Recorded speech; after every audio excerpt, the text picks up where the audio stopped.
गुरुर्ब्रह्मा गुरुर्विष्णुः गुरुर्देवो महेश्वरः गुरुः साक्षात् परं ब्रह्म तस्मै श्री गुरवे नमः। ॐ सदाशिवसमारम्भां शङ्कराचार्यमध्यमाम् अस्मदाचार्यपर्यन्तां वन्दे गुरुपरम्पराम्। ഓം നമ്മൾ ശ്രീമദ് ഭഗവത്ഗീതയിൽ 5-ാം അധ്യായത്തിൽ 25 ശ്ലോകങ്ങളാണ് ശ്രദ്ധിച്ചത്.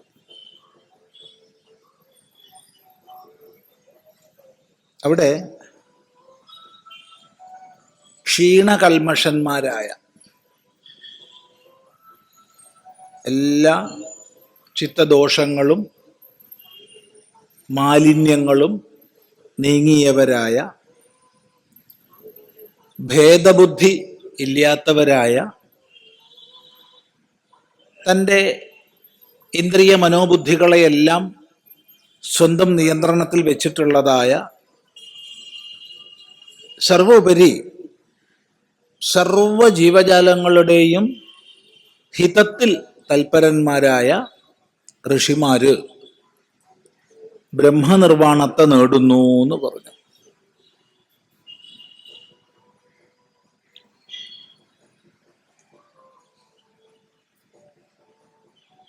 തുടർന്ന് അതേ ആശയത്തെ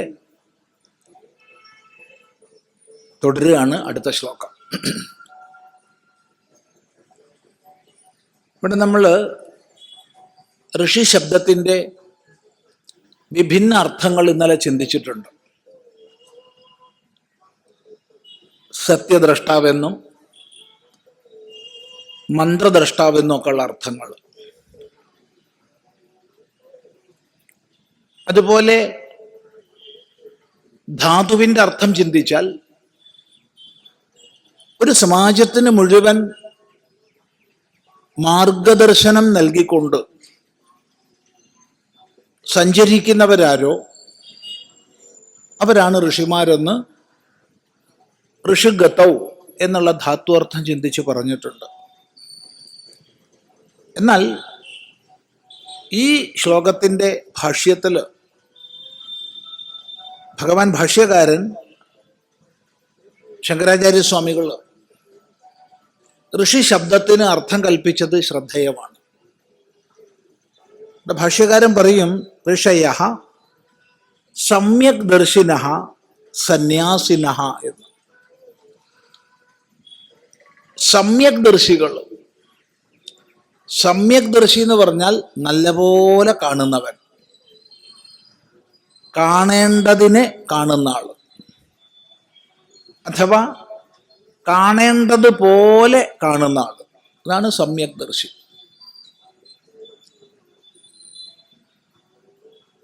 നമ്മൾ കേവലം ബാഹ്യമായിരിക്കുന്ന ദൃശ്യപ്രപഞ്ചത്തെ കണ്ട് അതുതന്നെ സത്യമെന്ന് കരുതി പലപ്പോഴും വ്യവഹരിക്കുന്നു. എന്നാൽ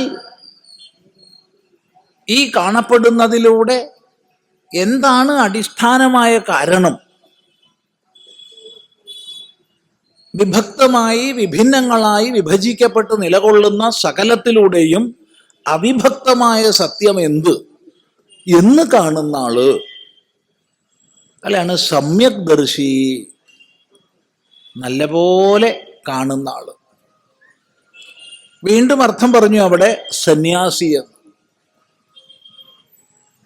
അവിടെ സന്യാസി ശബ്ദം പാരമാർത്ഥിക സന്യാസി എന്നുള്ള അർത്ഥത്തിൽ എടുക്കണം.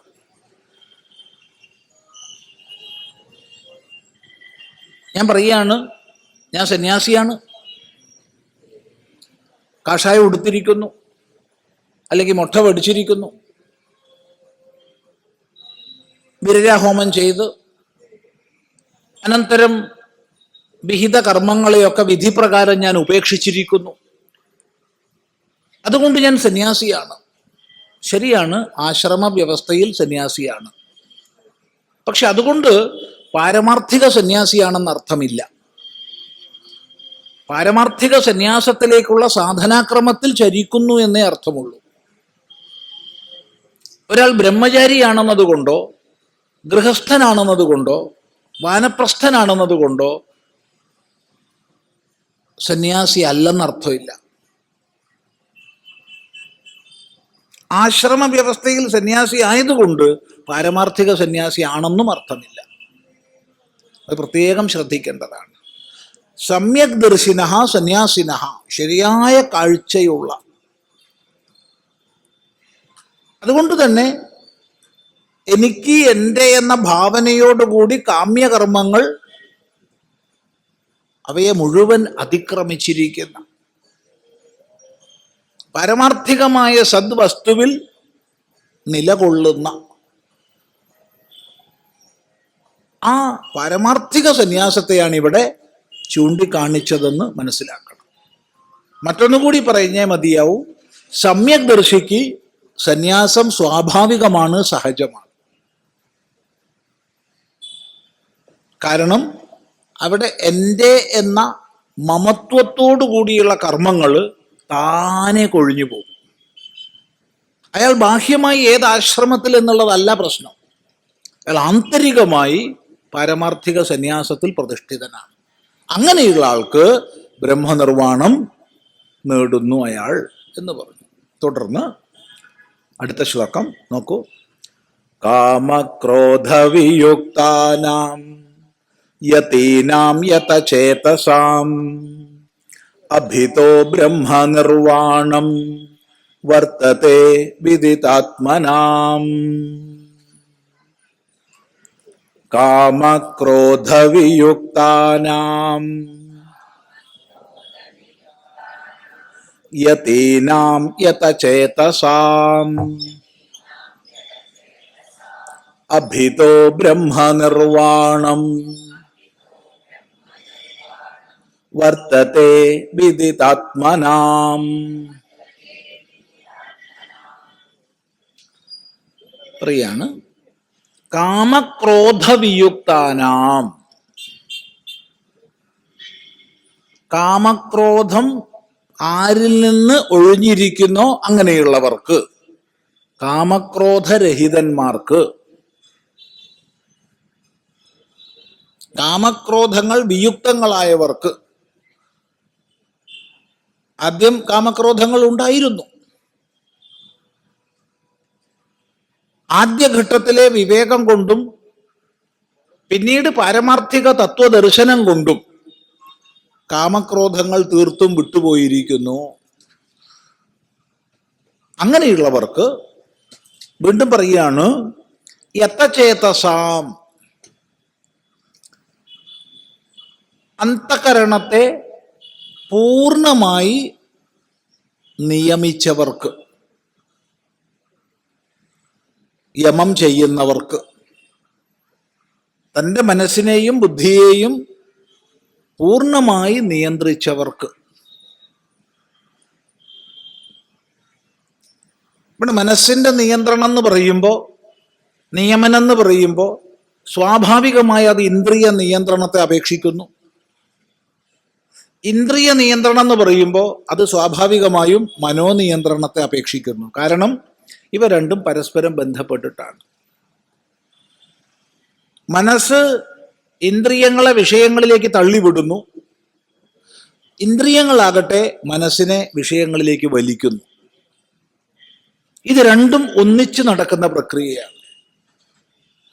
അതുകൊണ്ട് തന്നെ മനോനിയന്ത്രണം എന്ന് പറയുമ്പോൾ അത് ഇന്ദ്രിയ നിയന്ത്രണത്തെ അപേക്ഷിക്കുന്നുണ്ട്, ഇന്ദ്രിയ നിയന്ത്രണം എന്ന് പറയുമ്പോൾ അത് മനോനിയന്ത്രണത്തെ അപേക്ഷിക്കുന്നുണ്ട്.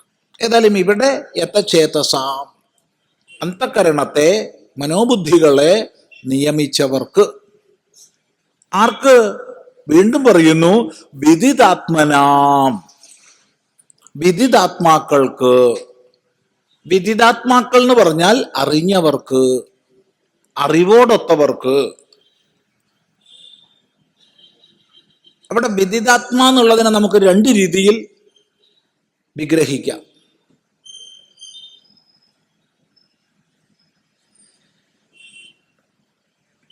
വിദിതഃ ആത്മാ യസ്യ, അറിഞ്ഞവൻ ആരോ അവൻ വിദിതാത്മാ. അഥവാ വിദിതഃ ആത്മാ യേന, ആത്മാവ് ആരാൽ അറിയപ്പെട്ടിട്ടുണ്ടോ അവൻ. ഇപ്പൊ ലക്ഷ്യത്തിൽ രണ്ടും ഒന്ന് തന്നെയാ. കാരണം ഇവിടെ അറിയുന്നവനും അറിയപ്പെടുന്നതും ഒന്നാണ്. സാമാന്യ വിഷയജ്ഞാനത്തിലുള്ളതുപോലെ അറിയുന്നവരിൽ നിന്ന് ഭിന്നമല്ല അറിവ്. ഇവിടെ അറിയപ്പെടുന്നതും അറിയുന്നവനും ഒന്ന് തന്നെ. എങ്കിലും പ്രക്രിയാദശയിൽ നമുക്ക് രണ്ടായി പറയാം. ഒന്ന്, അറിഞ്ഞ ആത്മാ ആരോ അവൻ, അഥവാ ആത്മാവിനെ അറിഞ്ഞവൻ ആരോ അവൻ. അങ്ങനെയുള്ളവർക്ക് വിദിതാത്മനാം അഭിതഃ ബ്രഹ്മനിർവാണം വർത്തത്തെ. അഭിതഃ രണ്ട് പ്രകാരത്തിലും ബ്രഹ്മനിർവാണം വർത്തത്തെ, ബ്രഹ്മനിർവാണം വർത്തിക്കുന്നു. ഏതാ ഈ രണ്ട് പ്രകാരത്തിൽ? ജീവിച്ചിരിക്കുമ്പോഴും ഇനി ശരീരം ഉപേക്ഷിച്ചാലും. എന്താണ് ഈ ശ്ലോകത്തിന്റെ താത്പര്യം? നമുക്ക് ഓരോ പദമായിട്ട് ശ്രദ്ധിക്കാം. എന്നാൽ ഇതിന്റെ വിശദീകരണത്തിലേക്ക് കടക്കുന്നതിന് മുമ്പ് ഒന്ന് ഓർമ്മിപ്പിക്കട്ടെ. ഈ 5-ാം അധ്യായത്തിൽ കഴിഞ്ഞ ദിവസങ്ങളിൽ പഠിച്ച ഭാഗത്ത് തന്നെ ഇതുവരെ 3 പ്രാവശ്യം നിർവാണ ശബ്ദം വന്നത് ശ്രദ്ധിക്കുക. 3 പ്രാവശ്യമാണ് ഇപ്പൊ നിർവാണ ശബ്ദം വന്നിട്ടുള്ളത്. പറയാൻ കാരണം, ഇന്ന് എത്രയോ മഹാപുരുഷന്മാരുടെ പ്രവർത്തനത്തിന്റെ ഫലമായിട്ട്, അവരിൽ നിന്ന് പ്രചോദനം ഉൾക്കൊണ്ട എത്രയോ പ്രസ്ഥാനങ്ങളുടെ പ്രവർത്തനത്തിന്റെ ഫലമായിട്ട് വലിയൊരു ജാഗരണം നൂറ്റാണ്ടുകളുടെ തെറ്റിദ്ധാരണകളെ മാറ്റി സനാതന ധർമ്മശാസ്ത്ര സംബന്ധിയായ വലിയൊരു ജാഗരണം ലോകം മുഴുവൻ സംഭവിച്ചുകൊണ്ടിരിക്കുന്നുണ്ട്.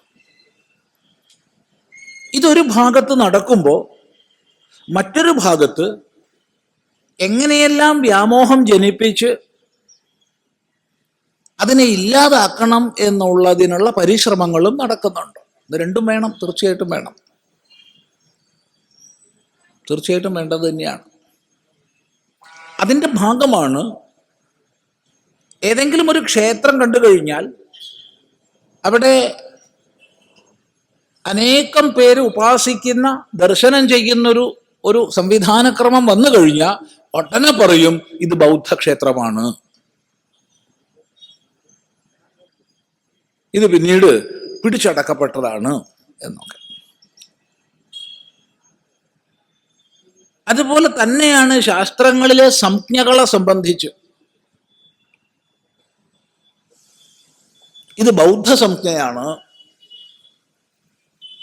കേരളത്തിൽ തന്നെ നമുക്കറിയാം, ശരണം എന്നുള്ള ശബ്ദത്തെ മുൻനിർത്തി ഇത് ബൗദ്ധമാണ് എന്ന് വ്യാമോഹിപ്പിക്കാൻ വേണ്ടി പലരും അയുക്തങ്ങളായ വാദങ്ങളെ പറയുന്നത് നമ്മൾ കേൾക്കുന്നുണ്ട്. ശരണശബ്ദം ബൗദ്ധമാണ്. ശരണശബ്ദം വേദത്തിലുണ്ട്, സംഹിതയിലുണ്ട്. അതുകൊണ്ട് ഓർമ്മിപ്പിക്കാൻ ആഗ്രഹിക്കുന്നത് ഇത്രയേ ഉള്ളൂ. ബൗദ്ധം ഒരു പ്രത്യേക സംവിധാനമായി ആകാശത്ത് നിന്ന് ഇറങ്ങി വന്നതല്ല. സനാതന ധർമ്മത്തിൻ്റെ ഒരു നവീകരണ പ്രസ്ഥാനം മാത്രമായിരുന്നു ബൗദ്ധം.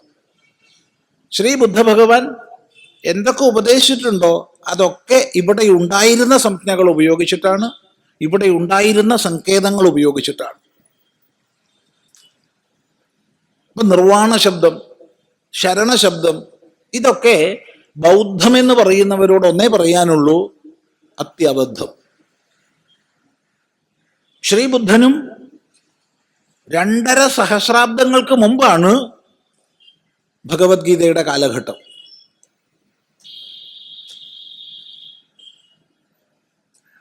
അവിടെയാണ് ഇപ്പൊ 3 പ്രാവശ്യം ഈ 5-ാം അധ്യായത്തിൽ തന്നെ നമ്മൾ കണ്ടു നിർവാണ ശബ്ദം പ്രയോഗിച്ചത്. 2-ാം അധ്യായത്തിൽ വേറെയുണ്ട്. ചിന്തിക്കുക, ഇനിയും വരാൻ പോകുന്നുണ്ട്. അതുകൊണ്ട് ഇത്തരം വസ്തുതകൾ കൂടി മധ്യേ മധ്യേ നമ്മൾ മനസ്സിലാക്കണം.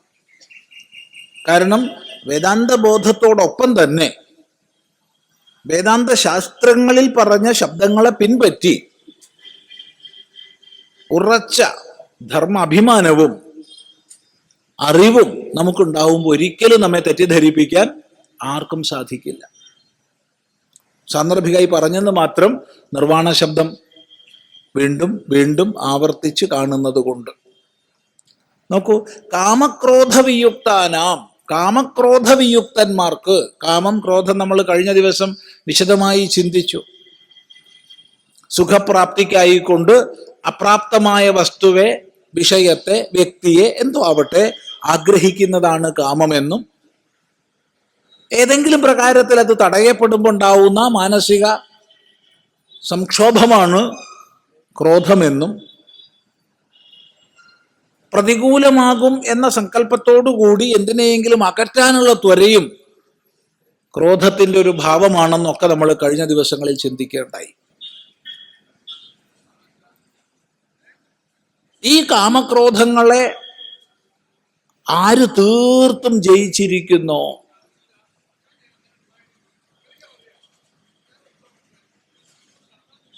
തൻ്റെ നിയന്ത്രണത്തിൽ, തൻ്റെ സ്വാധീനത്തിൽ അന്തഃകരണം ആർക്ക് നിലകൊള്ളുന്നുവോ.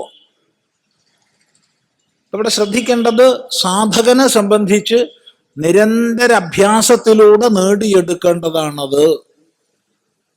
വിജ്ഞാനിയെ സംബന്ധിച്ച് സഹജഭാവമാണത്, സ്വാഭാവിക ഭാവമാണത്.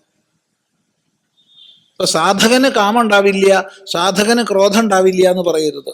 സാധകന് കാമവും ക്രോധവും ഒക്കെ ഉണ്ടാവും. എന്നാൽ തൻ്റെ വിവേകം കൊണ്ട്, അഭ്യാസങ്ങളെ കൊണ്ട് സാധകൻ കാമക്രോധങ്ങളെ ജയിക്കുന്നു. അങ്ങനെ കാമക്രോധങ്ങളെ ജയിച്ചാലും കാമക്രോധം ഇല്ല എന്ന് പറയരുത്. ജയിച്ചു പറഞ്ഞാൽ അത് പ്രകടമാകുന്നില്ല, അഥവാ തൻ്റെ നിയന്ത്രണത്തിൽ നിലകൊള്ളുന്നു എന്നേ പറയാവൂ. കാരണം രസരൂപത്തിൽ അവ ഉള്ളിലുണ്ടാവും, സൂക്ഷ്മമായ അഭിരുചി ഉള്ളിലുണ്ടാവും, സൂക്ഷ്മമായ വാസനാരൂപത്തിൽ ഉള്ളിലുണ്ടാവും. അത് തീർത്തും വിയുക്തമാകുന്നത് തത്വവിജ്ഞാന ദശയിൽ മാത്രമാണ്. ഈ വിഷയം നമ്മൾ കഴിഞ്ഞ ദിവസം ചിന്തിക്കേണ്ടായി. വിഷയാ വിനിവർത്തന്തെ നിരാഹാരസ്യ ദേഹിനഃ രസവർജം രസോപ്യസ്യ പരം ദൃഷ്ട്വാ നിവർത്തത്തെ എന്നുള്ള ഗീതാവാക്യത്തെ വെച്ചുകൊണ്ട് തന്നെ നമ്മൾ കഴിഞ്ഞ ദിവസം ചിന്തിക്കേണ്ടായി. ഒരാൾ വിഷയങ്ങളെ ഉപഭോഗിക്കുന്നില്ലെങ്കിൽ അയാളെ സംബന്ധിച്ച് ആ വിഷയമില്ല. ഇന്ന വിഷയം ഞാനിന്ന് ഉപഭോഗിക്കുന്നില്ല എന്ന് നിശ്ചയിച്ചാൽ ആ വിഷയം അയാളെ സംബന്ധിച്ചില്ല. പക്ഷേ അതിനോടുള്ള അഭിരുചി പോയി എന്നർത്ഥമില്ല, അതിലുള്ള രസം പോയി എന്നർത്ഥമില്ല. രസം വർദ്ധിച്ചു വരാം, സാഹചര്യം വരുമ്പോൾ അത് വിപുലമായി തീരാം. ഈ രസം നീങ്ങുന്നത് തത്വവിജ്ഞാനത്തിൽ മാത്രമാണ്. തത്വവിജ്ഞാന ദശയിൽ മാത്രമാണ് രസം നീങ്ങുന്നത്. അങ്ങനെ രസരൂപത്തിലുള്ള കാമവും ക്രോധവും നീങ്ങിയാൽ മാത്രമേ കാമക്രോധ വിയുക്തനായി എന്ന് പറയാൻ പറ്റൂ. അല്ലാതെ അഭ്യാസബലം കൊണ്ട് കാമക്രോധങ്ങളെ ആര് നിയമിച്ചു വെച്ചിരിക്കുന്നോ അയാൾക്ക് കാമക്രോധങ്ങൾ പോയി എന്നർത്ഥമില്ല. അത് പ്രത്യേകം ശ്രദ്ധിക്കണം. അങ്ങനെ കാമക്രോധരഹിതന്മാരായവർക്ക് യതീനാം, യതികൾക്ക്, യതി എന്നുള്ളതിന് ഇവിടെ ഭഗവാൻ ഭാഷ്യകാരൻ സന്യാസിനാം, സന്യാസിമാർക്കെന്നാണ് അർത്ഥം പറഞ്ഞത്.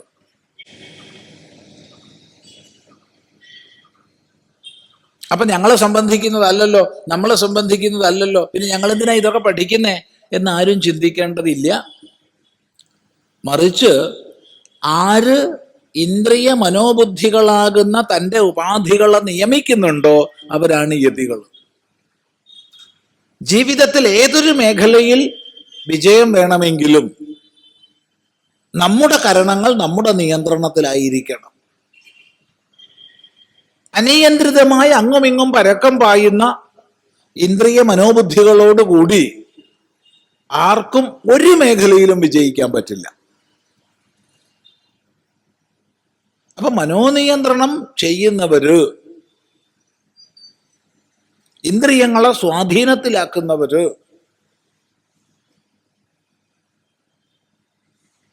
ചില ശാസ്ത്ര സന്ദർഭങ്ങളിൽ പ്രത്യേകിച്ച് വേദാന്ത പ്രകരണങ്ങളൊക്കെ പഠിക്കുന്നവർക്കറിയാം, ഇന്ദ്രിയ നിഗ്രഹം, മനോനിഗ്രഹം തുടങ്ങിയ ശബ്ദങ്ങൾ നമ്മൾ ശാസ്ത്രത്തിൽ കാണും. അപ്പൊ ഇന്ദ്രിയ നിഗ്രഹം, ചില ഉദാഹരണത്തിന് എന്താണ് ദമം എന്ന് ചോദിച്ചാൽ അവിടെ ഭൂരിഭാഗം ആചാര്യന്മാരും നമ്മളോട് പറഞ്ഞു തരും ഇന്ദ്രിയ നിഗ്രഹമാണ് ദമം. മനസ്സിന്റെ നിഗ്രഹമാണ് ശമം എന്ന് പറഞ്ഞു തരും. ഇവിടെ നിഗ്രഹം എന്ന് പറഞ്ഞാൽ കൊല്ലുക എന്നുള്ള അർത്ഥം എടുക്കരുത്. മറിച്ച് നിശേഷേണ ഗ്രഹിച്ചു വെക്കുന്നു എന്നുള്ള അർത്ഥമേ എടുക്കാൻ പാടുള്ളൂ. സ്വാധീനമാക്കി വെക്കുന്നു എന്നുള്ള അർത്ഥം എടുക്കാൻ പാടുള്ളൂ, അല്ലെങ്കിൽ തെറ്റിപ്പോവും. പണ്ടൊരു ഗുരുനാഥൻ ശിഷ്യനോട് ഉപദേശം ചെയ്യുന്ന സമയത്ത് ഇന്ദ്രിയ നിഗ്രഹമാണ് ദമം, അപ്പൊ നീ നിന്റെ എല്ലാ ഇന്ദ്രിയങ്ങളെയും നിഗ്രഹിക്കണം എന്ന് പറഞ്ഞു കൊടുത്തു. പിറ്റേന്ന് രാവിലെ ഗുരുനാഥൻ പാഠമെടുക്കാൻ തയ്യാറായിട്ടിരിക്കുക, ശിഷ്യൻ വരുന്നില്ല, ശിഷ്യനെ കാണുന്നില്ല. ഗുരുവിനിപ്പോൾ പഠിപ്പിച്ചല്ലേ പറ്റൂ. ഗുരു ചുറ്റുപാടൊക്കെ അന്വേഷിച്ച് ശിഷ്യനെ കണ്ടുപിടിച്ചു. നീ എന്താ പഠിക്കാൻ വരാഞ്ഞേ? ഞാൻ അങ്ങയുടെ ഉപദേശം ശിരസ വഹിച്ചതാണ്. അങ്ങ് ഇന്നലെ പറഞ്ഞില്ലേ ഇന്ദ്രിയങ്ങളെ നിഗ്രഹിക്കണമെന്ന്, അതുകൊണ്ട് ഞാൻ കേൾക്കണ്ടെന്ന് നിശ്ചയിച്ചു. കാരണം അയാൾ മനസ്സിലാക്കിയിട്ടുള്ളത് നിഗ്രഹിക്കുക വെച്ചാൽ കൊല്ലുക എന്നാ. ചെവിയെ കൊല്ലുക, കണ്ണിനെ കൊല്ലുക, മൂക്കിനെ കൊല്ലുക, അതല്ല നിഗ്രഹം. അനുകൂലമായതിലേക്ക് പ്രവർത്തിപ്പിക്കണം, പ്രതികൂലമായതിൽ നിന്ന് നിവർത്തിപ്പിക്കണം.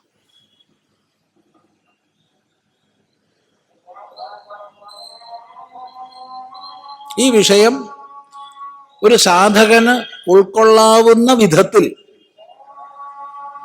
വ്യക്തമായി ഭഗവത്ഗീത നമുക്ക് പറഞ്ഞു തരും. യഥാ സംഹരത്തെ ചായം കൂർമോങ്കാനീവ സർവശഃ ഇന്ദ്രിയാണി ഇന്ദ്രിയാർത്ഥേഭ്യ തസ്യ പ്രജ്ഞാ പ്രതിഷ്ഠിത എന്ന് 2-ാം അധ്യായത്തിൽ.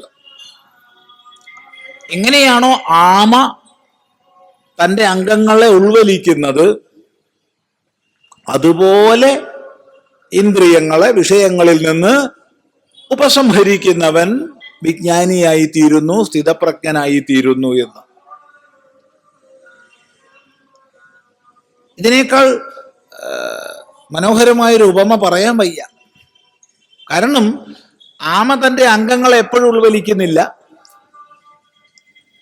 ആമ തൻ്റെ അംഗങ്ങളെ എല്ലാത്തിൽ നിന്നും ഉൾവലിക്കുന്നില്ല, മറിച്ച് ഏതെങ്കിലും സാഹചര്യം പ്രതികൂലമാണെന്നറിഞ്ഞാൽ അപ്പോൾ ഉൾവലിക്കും. ആ പ്രതികൂലത മാറി അനുകൂലമായി എന്ന് വരുമ്പോൾ അതിലേക്ക് പ്രവർത്തിപ്പിക്കും. ഇതാണ് ആമയുടെ പ്രവർത്തന രീതി. ഈ ആമ സാധകന്റെ ഗുരുവാണ്.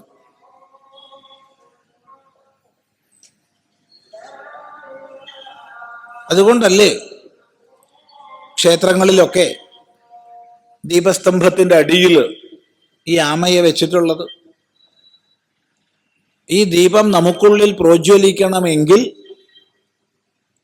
എപ്രകാരം ആമ തൻ്റെ അംഗങ്ങളെ വിഷയങ്ങളിൽ നിന്ന് ഉപസംഹരിക്കുമോ അതുപോലെ ഉപസംഹരിച്ച് ശീലിക്കണം എന്നുള്ളൊരു മഹാസന്ദേശം അവിടെ ആചാര്യന്മാർ നമുക്ക് തരിക ചെയ്യണത്. ശ്രദ്ധിക്കുക. അപ്പൊ ഇങ്ങനെ ഇന്ദ്രിയ മനസ്സുകളെ ആര് നിയമിക്കുന്നുവോ അവരെയാണ് യതി എന്ന് പറഞ്ഞിരിക്കുന്നത്. ആ യതിയെ തന്നെ ഒന്നും കൂടി സ്പഷ്ടമാക്കുന്നു. യതചേതസാം, ബുദ്ധിയെ, മനസ്സിനെ പൂർണ്ണമായി യമം ചെയ്തിട്ടുള്ളവർ. അങ്ങനെയുള്ള യതികൾക്ക്, കാമക്രോധ വിയുക്തന്മാർക്ക്, ആർക്ക്? വിദിതാത്മനാം, ശരിയായ കാഴ്ചയോടുകൂടിയവർക്ക്, ആത്മബോധത്തോടു കൂടിയവർക്ക്, തൻ്റെ സ്വരൂപം എന്തെന്നറിഞ്ഞവർക്ക്. വിദിതാത്മനാം. ഇവിടെ വിദിതാത്മ എന്ന് പറയുമ്പോൾ നോക്കൂ, ആത്മാവിനെ അറിയാത്ത ആരെങ്കിലും ഉണ്ടോ ലോകത്തിൽ?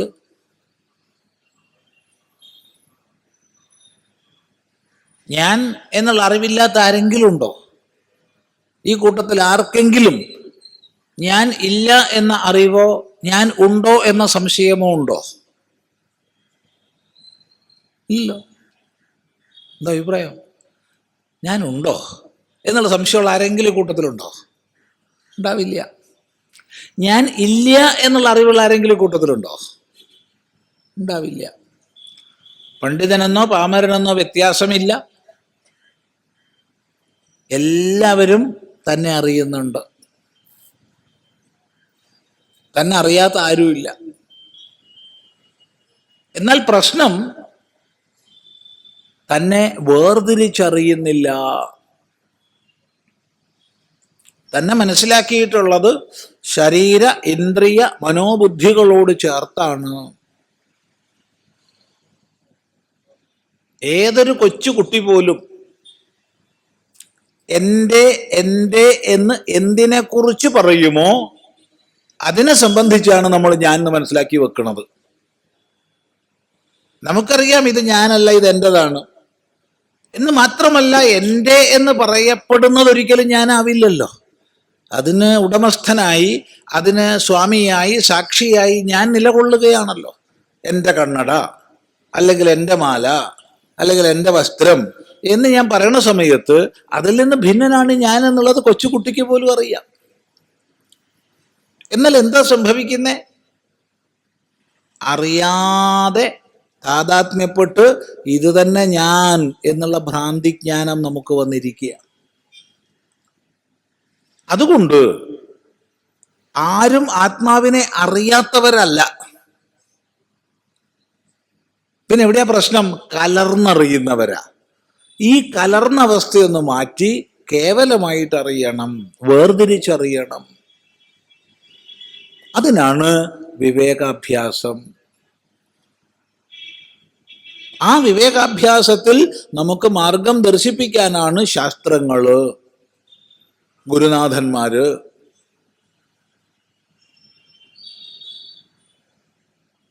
അങ്ങനെ ഗുരുശാസ്ത്ര സമ്പ്രദായത്തിലൂടെ മുന്നേറി ആര് തൻ്റെ സ്വരൂപത്തെ വേർതിരിച്ചറിയുന്നുവോ ഞാൻ എന്ന്, അയാളാണ് വിദിതാത്മ.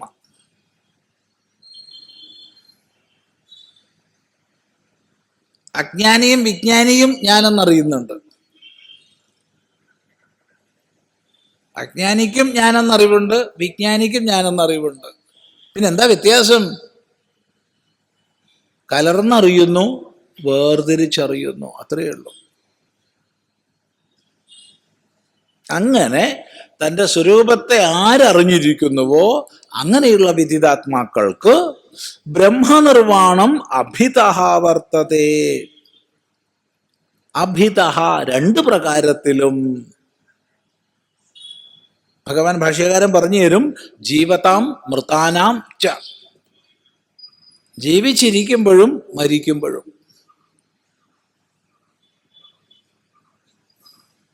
ഇവിടെ ഒരു വിഷയം മനസ്സിലാക്കേണ്ടത്, മോക്ഷം എന്നുള്ളത്, വിജ്ഞാനം എന്നുള്ളത് മരിച്ച ശേഷം വരേണ്ട എന്തോ അവസ്ഥാവിശേഷമല്ല.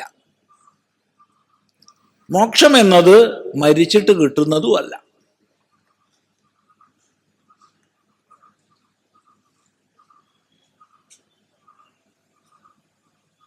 പലപ്പോഴും നമ്മൾ മോക്ഷം എന്നൊക്കെ പറയുമ്പോൾ മരണാനന്തരമുള്ള എന്തോ ഒരു ദശയാണ്, മരിച്ചതിന് ശേഷം കിട്ടേണ്ടതാണ്, കുറച്ചും കൂടിയും കടന്നിട്ട് മരിച്ചിട്ട് ഏതോ ലോകത്തിൽ പോവലാണ് എന്നൊക്കെ വിചാരിക്കും. അതെല്ലാം ലോകങ്ങളാണ്. ലോകം എന്ന് പറഞ്ഞാൽ അനുഭവമണ്ഡലമാണ്. ശ്രദ്ധിക്കുക. ഇവിടെ ജീവിച്ചിരിക്കുമ്പോൾ അജ്ഞാനത്തിന്റെ എല്ലാ കെട്ടുപാടുകളിൽ നിന്നും മുക്തമായിരിക്കുന്ന, താൻ ആരെന്ന ബോധത്തിൽ ആനന്ദമഗ്നനായിരിക്കുന്ന സ്ഥിതിയാണ് മോക്ഷം. അല്ലാതെ അത് മരിച്ചതിന് ശേഷമല്ല. അങ്ങനെ ജീവിച്ചിരിക്കുമ്പോൾ മുക്തൻ, മരിച്ചാലും മുക്തൻ. ജീവൻ മുക്തൻ, വിദേഹമുക്തനാകും. ജീവിച്ചിരിക്കുമ്പോൾ ബദ്ധനാണോ? മരിച്ചാലും ബദ്ധൻ തന്നെ.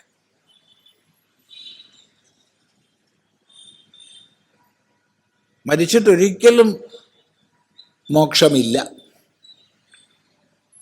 മരിച്ചാൽ അറിയാനുള്ള സംവിധാനമില്ല. അറിവാകുന്നു മോക്ഷം. അപ്പൊ മരിച്ചാൽ സ്വർഗം നരകം തുടങ്ങിയ ലോകങ്ങളൊക്കെ പറയുന്നുണ്ടല്ലോ, അതെല്ലാം കർമ്മഫലാനുഭവത്തിന് ലോകങ്ങളായിരിക്കട്ടെ. പക്ഷേ അറിവിനുള്ള ലോകം ഇത് മാത്രമാണ്.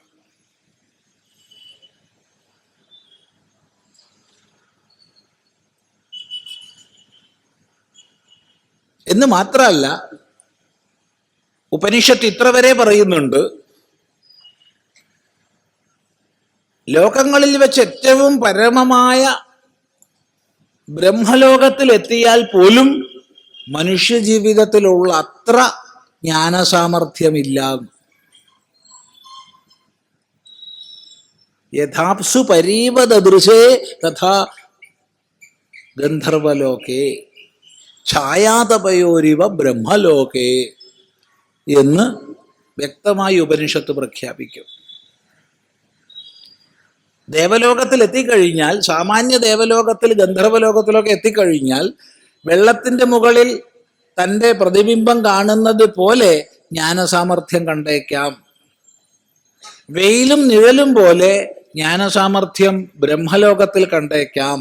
എന്നാൽ മനുഷ്യലോകത്തിലോ യഥാദർശേ തഥാത്മനി, എപ്രകാരം കണ്ണാടിയിൽ അത്യന്ത സ്പഷ്ടമായി തൻ്റെ പ്രതിരൂപം കാണുന്നുവോ അതുപോലെ ജ്ഞാനസാമർഥ്യം മനുഷ്യലോകത്തിലുണ്ട്. അതുകൊണ്ട് മരിച്ചിട്ട് കിട്ടേണ്ട എന്തോ ആണ് ജ്ഞാനം, മോക്ഷം എന്നൊന്നും വിചാരിക്കരുത്. അഥവാ മരിച്ചിട്ടാണ്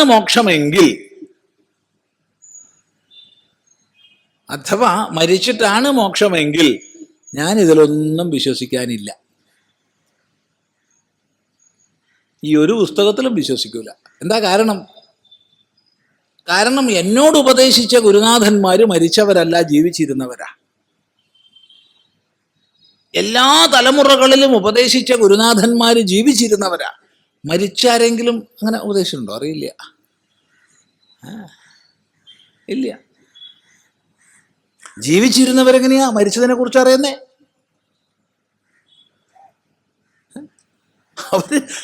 അവരുടെ ജീവിത ദശയിലുള്ള അറിവും അനുഭവവുമല്ലേ പങ്കുവെച്ചത്.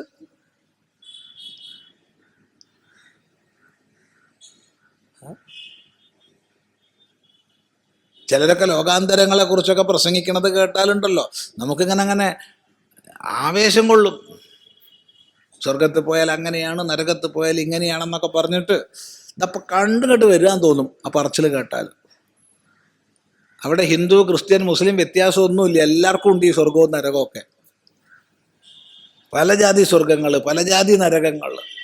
അതെല്ലാം പൗരാണിക ഭാഷകളാണ്, സ്മൃതിയുടെ ഭാഷകളാണ്.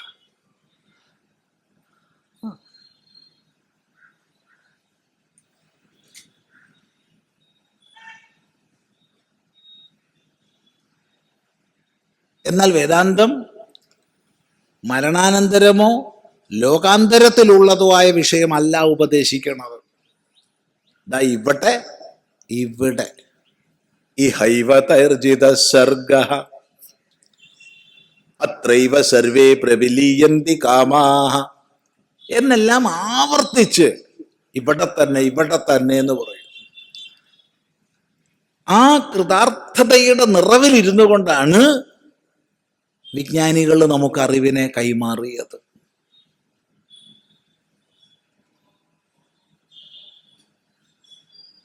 ഒരു പടി കൂടി കടന്നു പറയട്ടെ.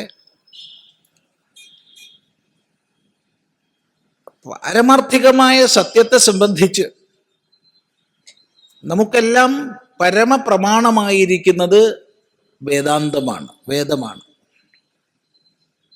വേദാന്തമാണ് പരമപ്രമാണം, സന്ദേഹമില്ല. എന്നാൽ ഈ വേദാന്തത്തിന് പോലും എന്താണ് പ്രമാണം? പരമപ്രമാണമായ വേദാന്തത്തിന് വല്ല പ്രമാണമുണ്ടോ എന്ന് ചോദിച്ചാൽ നിസ്സംശയം പറയാം, അനുഭൂതി സമ്പന്നന്മാരായ ഗുരുനാഥന്മാരാണ് വേദാന്തത്തിനും പ്രമാണഭൂതന്മാര്. അവരുടെ സംശയരഹിതമായ ഭാഷ അത് സ്വാനുഭവത്തിന്റെ ദൃഢതയിൽ നിന്ന് പുറത്തേക്ക് വരുന്നതാ. ആ സ്വാനുഭൂതി സമ്പന്നന്മാരാണ് വേദാന്ത ശാസ്ത്രത്തിന് പോലും പ്രമാണഭൂതന്മാര്. അവരാരും ലോകാന്തരത്തിൽ അനുഭവിച്ചതിനെ കുറിച്ച് നമ്മളോട് പറഞ്ഞവരല്ല. മറിച്ച് ഇപ്പോ ഇവിടെ ഇങ്ങനെ അനുഭവിച്ചത് പങ്കുവെച്ചവരാ. വേദാഹമേതം പുരുഷം മഹാന്തം. ഞാൻ അറിയുന്നു, എനിക്കറിയാൻ കഴിയും, അറിയുമായിരിക്കാം എന്നൊന്നുമല്ല. സംശയരഹിതമായ സ്വാനുഭൂതിയുടെ നിറവിലിരുന്നു കൊണ്ട് ഉപദേശിച്ചവരാ. ശ്രദ്ധിക്കുക. അതുകൊണ്ട് മരണാനന്തരമല്ല, ലോകാന്തരത്തിലല്ല, ദാ ഇവിടെയാണ് ജ്ഞാനം. ആ ജ്ഞാനത്തിന്റെ പരിപൂർണതയിൽ ഇരുന്ന മഹാഗുരുനാഥന്മാരാണ് നമുക്ക് ഈ ശാസ്ത്രത്തിന് പോലും പ്രമാണഭൂതന്മാരായിട്ടുള്ളത്. അവരുടെ ജീവിതം കണ്ടും അവരിൽ നിന്ന് കേട്ടും നമ്മളൊക്കെ സമ്പൂർണ്ണ ശ്രദ്ധയോടുകൂടി ശാസ്ത്രത്തിൽ സമർപ്പിതന്മാരാകുന്നു. നേരെ മറിച്ച് തനിക്ക് അനുഭവമില്ലാത്ത ഏതെങ്കിലും മേഖലയെ കുറിച്ചാ പറയണത് വെച്ചാൽ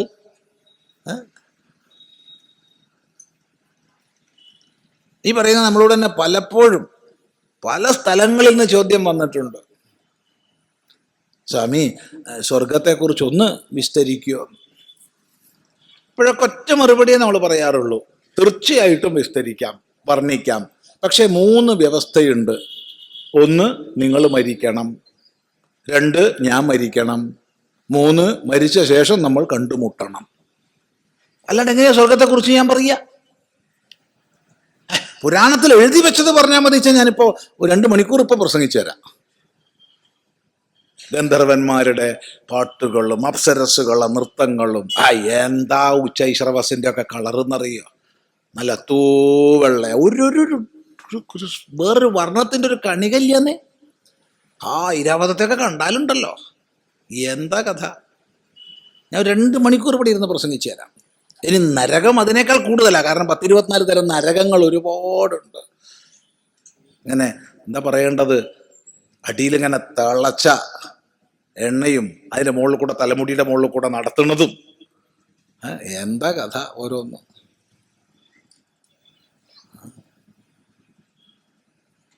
നിവർത്തിപ്പിടിച്ച വാളുകൾക്കിടയിലൂടെ നടക്കുന്നതും ഒക്കെ ഉണ്ട്. അസിപത്രകാനനം. ഇനിയിപ്പോൾ അത് വേറെ ആരെങ്കിലും ഉദ്ദേശിച്ച് പറഞ്ഞാന്നൊന്നും വിചാരിക്കണ്ട കേട്ടോ. വിടർത്തിപ്പിടിച്ച വാളുകൾക്കിടയിലൂടെ നടക്കേണ്ടി വരും, ഓടേണ്ടി വരിക, അതൊക്കെ ഉണ്ട് നരകങ്ങളിൽ. ആ നരകത്തിന്റെ പേര് അസിപത്രകാനനം. ഇതൊക്കെ അങ്ങനെ പറഞ്ഞ കേട്ടാ വിചാരിക്കും ഇപ്പൊ ചിദാനന്ദപുര സ്വാമി ഇത് കണ്ടു വന്നിരിക്കുകയാണ്. എവിടെ വായിച്ചു പറയുകയാണ്.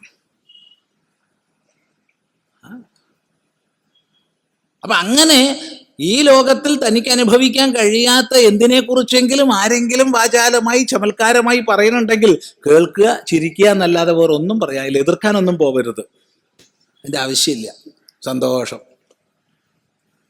പക്ഷേ അങ്ങനെ ഈ ലോകത്തിൽ അനുഭവിക്കാൻ കഴിയാത്ത ഒന്നിനെ വിശ്വസിച്ചുകൊണ്ട് ഞാൻ എൻ്റെ ജീവിതത്തെ ഹോമിക്കാൻ പോണില്ല. നേരെ മറിച്ച് വിജ്ഞാനികളായ ഗുരുനാഥന്മാരുടെ വാക്കുകളിൽ സംശയത്തിന്റെ കണികയില്ല. ആ സംശയരഹിതമായ അവബോധം അനുഭവജനിതമാണ്. ഇത് തിരിച്ചറിഞ്ഞിട്ടാണ് ജിജ്ഞാസുക്കള് ശാസ്ത്ര സ്വാധ്യായത്തിന്റെ വഴിയിൽ സമർപ്പിതന്മാരായി മറ്റെല്ലാം അപ്രസക്തമാകും വിധം സമർപ്പിതന്മാരായി പോകുന്നത്. അത് ശ്രദ്ധിക്കുക. അതുകൊണ്ട് ഇവിടെ മുക്തൻ, മരിച്ചാലും മുക്തൻ. അഭിതഃ, രണ്ട് പ്രകാരത്തിലും ജീവൻ മുക്തിയും വിദേഹമുക്തിയും അവർക്കുണ്ട് എന്ന് പറയുകയാണ്. നോക്കൂ, കാമക്രോധവിയുക്താനാം യതീനാം യതചേതസാം അഭിതോ ബ്രഹ്മനിർവാണം വർത്തത്തെ വിദിതാത്മനാം. ഈ ഒരു സമ്യക് ദർശനത്തിലേക്ക് ഉയരാൻ എന്താണ് വഴി എന്ന് സംശയം. എന്താണ് ഇതിലേക്കുള്ള വഴി? അപ്പൊ ഭഗവാൻ പറയുകയാണ് നമ്മളോട്, വിസ്തരിച്ച് പറഞ്ഞുതരാം, വളരെ വിസ്തൃതമായി പറഞ്ഞുതരാം. പക്ഷെ തിരക്കൂട്ടരുത്, അടുത്ത അധ്യായത്തിൽ. ഇവിടെയല്ല, അടുത്ത അധ്യായത്തിൽ, 6-ാം അധ്യായത്തിൽ. അപ്പൊ ആ ഒരു ഉപദേശത്തിലേക്ക് നമ്മളെ പ്രവേശിപ്പിക്കുക ചെയ്യണത്. അതെങ്ങനെ എന്ന് ചോദിച്ചാൽ, നമ്മുടെ ആചാര്യന്മാരുടെ ഒരു ഉപദേശ രീതി സൂത്രഭാഷ്യക്രമത്തിലാണ്. സൂത്രഭാഷ്യക്രമം എന്ന് പറഞ്ഞാൽ ആദ്യം സൂത്രം സംഗ്രഹിച്ച് ഇനി സംഗ്രഹിക്കാൻ കഴിയാത്ത വിധം ചുരുക്കി അങ്ങോട്ട് പറയും, പിന്നെ അതിനെ വിസ്തരിച്ച് പറഞ്ഞു തരും. അപ്പോൾ 6-ാം അധ്യായത്തിൽ വിസ്തരിക്കാൻ പോകുന്ന സമ്യക് ദർശനോപായത്തെ, ശരിയായ തത്വജ്ഞാനത്തിലേക്ക് ഉയരുന്നതിനുള്ള സാധനാക്രമത്തെ സൂത്രരൂപത്തിൽ ഇവിടെ പറയുക ചെയ്യുന്നത്.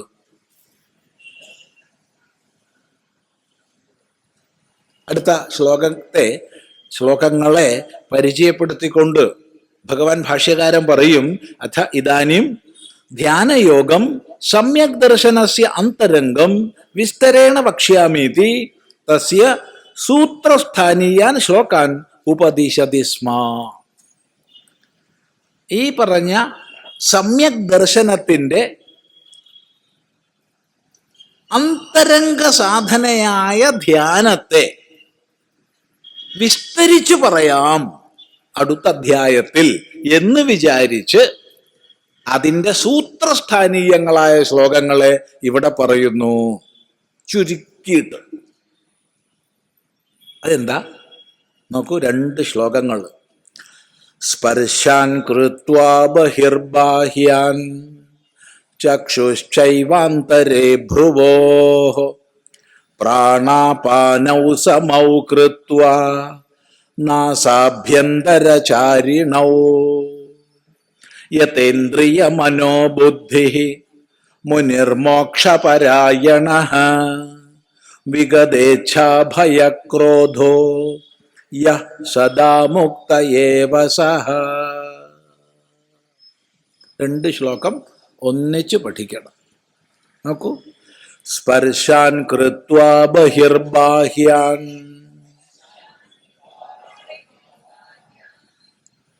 അത് ഈ ശബ്ദം ബാക്കിലോട്ടൊന്നും അങ്ങോട്ട് എത്തണില്ല എന്ന് തോന്നുന്നു. ഒന്നും കൂടി നമുക്ക് ഒന്നിച്ച് ചൊല്ലാം, നല്ല എല്ലാവരും അതിൽ പങ്കാളികളാവും.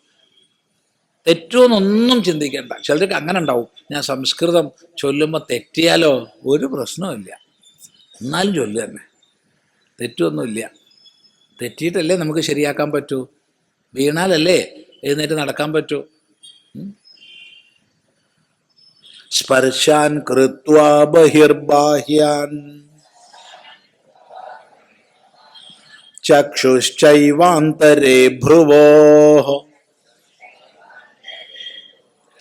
പ്രാണാപാനൗ സമൗ കൃത്വാ നാസാഭ്യന്തരചാരിണൗ യതേന്ദ്രിയമനോബുദ്ധിഃ മുനിർമോക്ഷപരായണഃ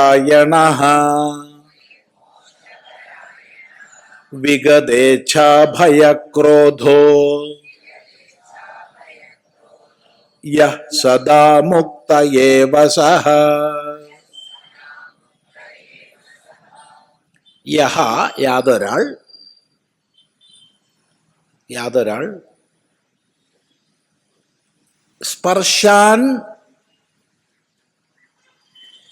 സ്പർശങ്ങളെ, എങ്ങനെയുള്ള സ്പർശങ്ങളെ? ബാഹ്യാൻ സ്പർശാൻ, പുറമേയുള്ള സ്പർശങ്ങളെ, ബഹികൃത്വ, പുറമെയാക്കിയിട്ട്.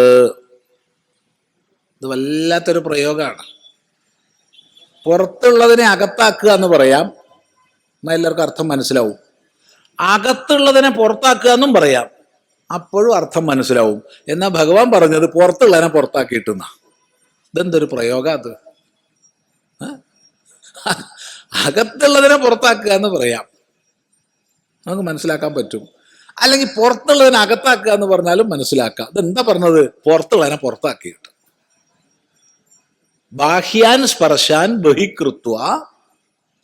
പിന്നെ ചക്ഷുഹുച്ച ഏവ ഭ്രുവോഹോ അന്തരേ, ചക്ഷുസിനെ, ദൃഷ്ടിയെ രണ്ട് പുരികക്കൊടികളുടെയും മധ്യത്തിൽ നിർത്തിയിട്ട്,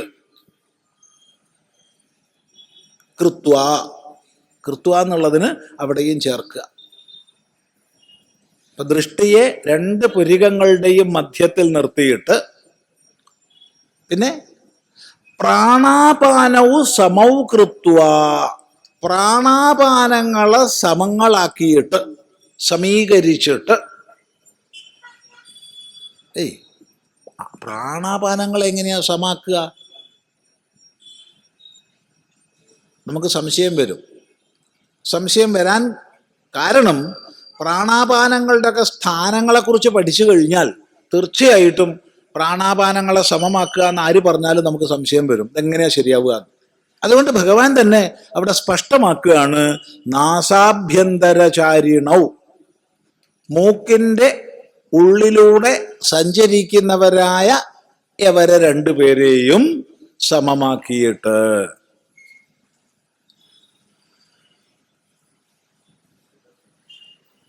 അപ്പൊ നമുക്ക് ചിന്തിക്കാം. ഒന്നുകൂടി പറയാം. പുറമേയുള്ള സ്പർശങ്ങളെ പുറമെയാക്കിയിട്ട്, ദൃഷ്ടിയെ രണ്ട് പുരികങ്ങളുടെയും മധ്യത്തിൽ സ്ഥാപിച്ചിട്ട്, മൂക്കിലൂടെ അകത്തേക്കും പുറത്തേക്കും സഞ്ചരിക്കുന്ന പ്രാണാപാനങ്ങളെ സമീകരിച്ചിട്ട്. ഇതിനൊക്കെ ചെയ്തിട്ട് എന്താക്കണം? യതേന്ദ്രിയ മനോബുദ്ധി, ഇന്ദ്രിയ മനോബുദ്ധികളെ പൂർണ്ണമായും നിയന്ത്രിച്ചിട്ട് ഉള്ള ആൾ മോക്ഷപരായണ, മോക്ഷം തന്നെ പരമമായ അയനം, ലക്ഷ്യം, സ്ഥാനം എന്നുറച്ചിട്ടുള്ളവൻ. ആര്? വിഗതേച്ഛാഭയക്രോധ, ഇച്ഛാ, ഭയം, ക്രോധം എന്നിവ ഒഴിഞ്ഞവൻ.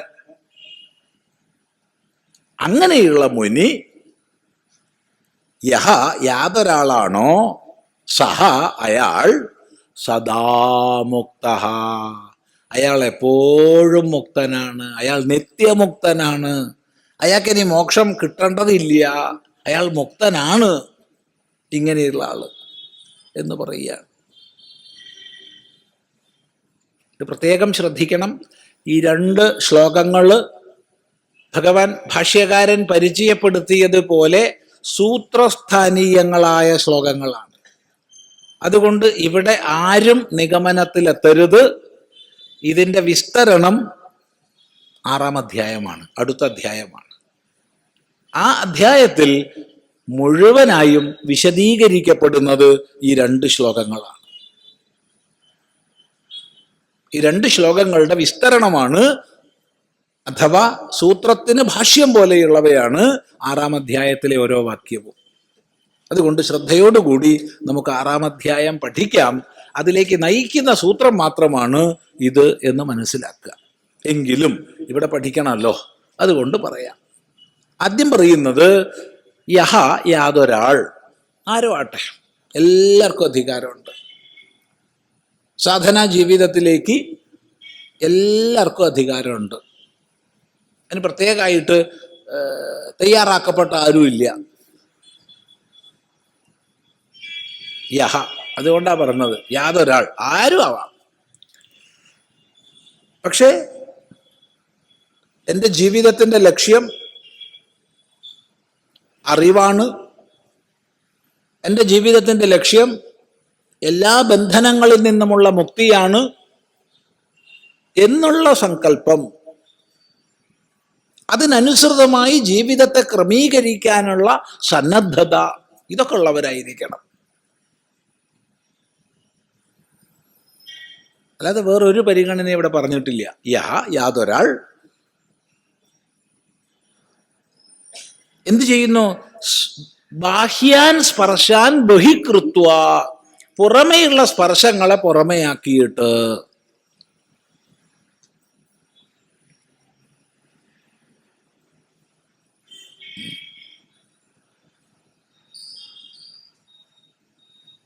സ്പർശം എന്ന് പറഞ്ഞാൽ സ്പർശിക്കപ്പെടുന്നത്, ഇന്ദ്രിയങ്ങളെ കൊണ്ട് സ്പർശിക്കപ്പെടുന്നവ വിഷയങ്ങൾ, ശബ്ദ സ്പർശ രൂപ രസ ഗന്ധങ്ങൾ, അതാണ് സ്പർശങ്ങൾ. ഈ സ്പർശങ്ങൾ സ്വതേ പുറമേയുള്ളവയാണ്, പുറമേയുള്ളതാണ്. പക്ഷെ നമ്മുടെ സങ്കല്പങ്ങളെ കൊണ്ട് നമ്മൾ അതിനെ അകത്താക്കി വയ്ക്കുന്നു.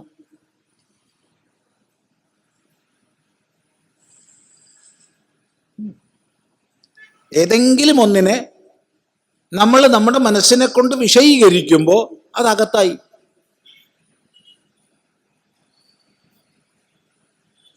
അങ്ങനെ വിഷയങ്ങൾ നമ്മൾ അകത്തേക്കാക്കുന്നത് ഇന്ദ്രിയങ്ങൾ, മനസ്സ്, ബുദ്ധി തുടങ്ങിയ ഉപാധികളെ കൊണ്ടാണ്.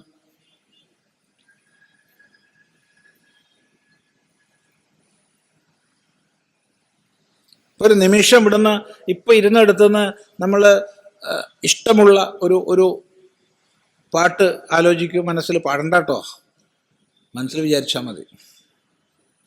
എല്ലാവരും കൂടി പാടിയാൽ കേമാവും. അതുകൊണ്ട് അല്ലാണ്ട് നിങ്ങൾക്ക് ഗാനചാതുര്യം ഇല്ല എന്നുള്ളത് കൊണ്ടല്ല പറഞ്ഞേ. എല്ലാവരും കൂടി പാടിയാൽ അബദ്ധാവില്ലേ? അല്ലെങ്കിൽ വേണ്ടില്ല. നമ്മുടെ ശത്രുവെ കുറിച്ച് ഒന്നാലോചിക്കൂ. നമ്മൾ ഏറ്റവും വെറുക്കുന്ന ഒരാളെ ഒന്നാലോചിക്കും ഒരു നിമിഷം. അത്ര ബലം ഉണ്ടാവില്ല നമ്മൾ ഏറ്റവും സ്നേഹിക്കുന്ന ആളെ ആലോചിക്കൂ എന്ന് പറഞ്ഞാൽ. അതുകൊണ്ടാ ശത്രുവിനെ ആലോചിക്കാൻ പറഞ്ഞേ. കാരണം നമുക്ക് മിത്രത്തോടുള്ളതിനേക്കാൾ ചേർച്ച ശത്രുവിനോടാ. അയാളെയാണ് നമ്മൾ വേഗം ഉള്ളിൽ പ്രതിഷ്ഠിക്കുക. നോക്കൂ, ഇവിടെയൊക്കെ ഈ നിമിഷം അവരൊക്കെ നമ്മുടെ ഉള്ളിലായി കഴിഞ്ഞു. ഒന്നിനെ ഓർക്കുമ്പോൾ,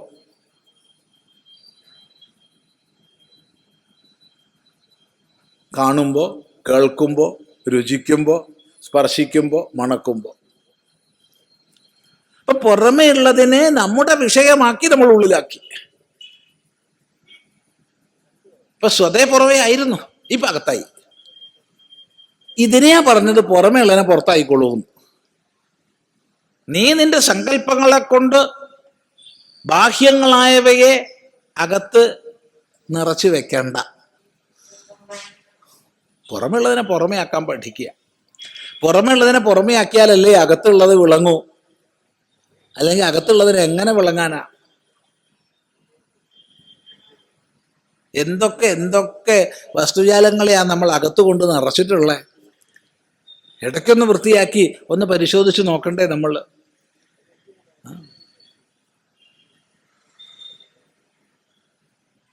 നമ്മൾ വീട് വൃത്തിയാക്കി വെക്കാറുണ്ട്, പാത്രങ്ങൾ വൃത്തിയാക്കി വെക്കാറുണ്ട്, അവനവൻ ഉപയോഗിക്കുന്ന പല പല വസ്തുക്കളെയും നമ്മൾ വളരെ വൃത്തിയിലും വെടിപ്പിലും വെക്കാറുണ്ട്. അതിന് നമ്മൾ ആരും മോശക്കാരല്ല. പക്ഷേ നമ്മുടെ ഉള്ളിൽ നമ്മൾ എന്തിനെ കൊണ്ടൊക്കെയാ നിറച്ചിരിക്കണേ? ഒരു നിമിഷം ചിന്തിക്കൂ.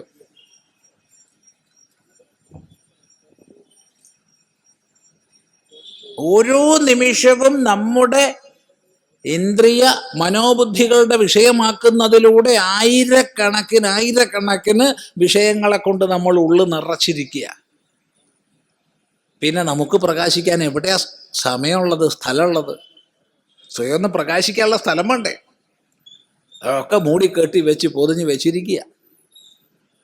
അതുകൊണ്ട് ഭഗവാൻ പറയാണ്, വിവേകത്തിലൂടെ പുറമേയുള്ള വിഷയത്തെ പുറമെയാക്കിയിട്ട് നീ സങ്കല്പങ്ങളിലൂടെ അതിനെ അകത്താക്കാതിരുന്നാൽ അത് പുറമേ ഉള്ളത് പുറമെ തന്നെ ഇരുന്നോളും.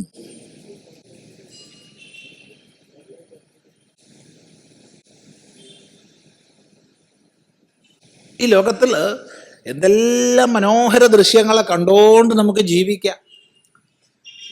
ഒന്നും നമ്മളെ ബന്ധിക്കില്ല, ഒന്നും.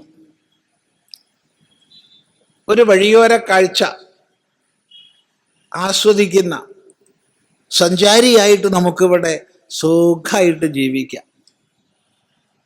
എന്തെല്ലാം കാഴ്ചകളുണ്ട് ചുറ്റുപാട്, എല്ലാത്തിനെയും കാണാം, ആസ്വദിക്കാം. അറിയാണ്ട് ഒന്നിനെ പിടിച്ച് അകത്ത് വെച്ച് ഇരുത്തിയാലോ, കഴിഞ്ഞു, അത് നമ്മളെ ബന്ധിച്ചു.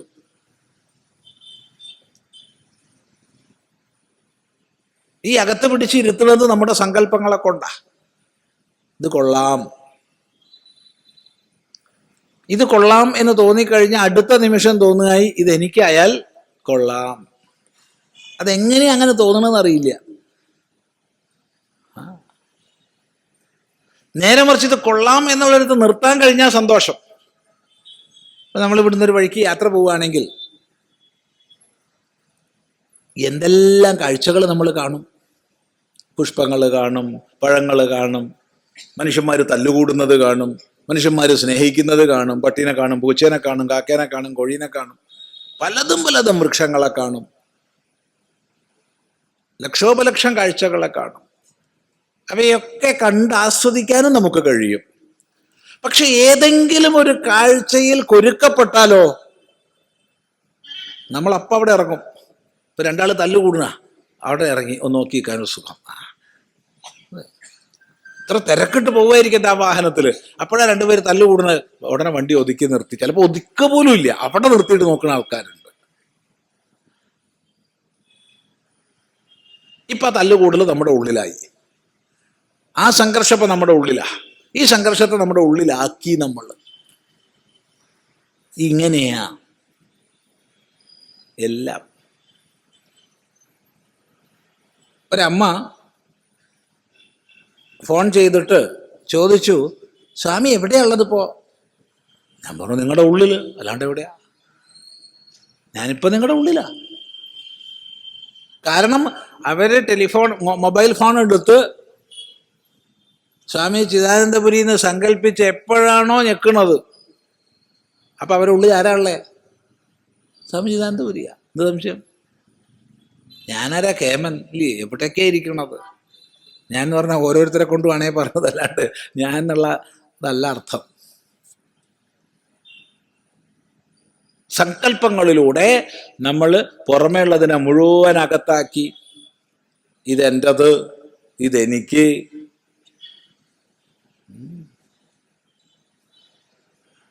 ഇങ്ങനെ നീ സങ്കല്പങ്ങളിലൂടെ അകത്താക്കുന്നത് വാസ്തവത്തിൽ പുറത്തുള്ളതാണെന്നറിഞ്ഞ് പുറത്തായിക്കൊള്ളുക. അവിടെ നിന്നോളൂ, സന്തോഷം. ഇതാണ് സ്പർശാൻ ബാഹ്യാൻ ബഹികൃത്വ, പുറമെയുള്ളതിനെ പുറമെയാക്കിയിട്ട് അവയെ നിന്റെ സങ്കല്പങ്ങളെ കൊണ്ട് അകത്താക്കാതിരിക്കുക. അത്രയേ വേണ്ടു. എന്താ അകത്താക്കിയാൽ കുഴപ്പം? അകത്താക്കിയാൽ അകത്ത് സീറ്റ് കൊടുക്കണം, സീറ്റ് കൊടുത്തു കഴിഞ്ഞാൽ കുടികിടപ്പ് പിന്നെ വിട്ടു പോയില്ല, ഒക്കെ ഉപദ്രവമാവും. വലിയ പ്രശ്നമാണ്.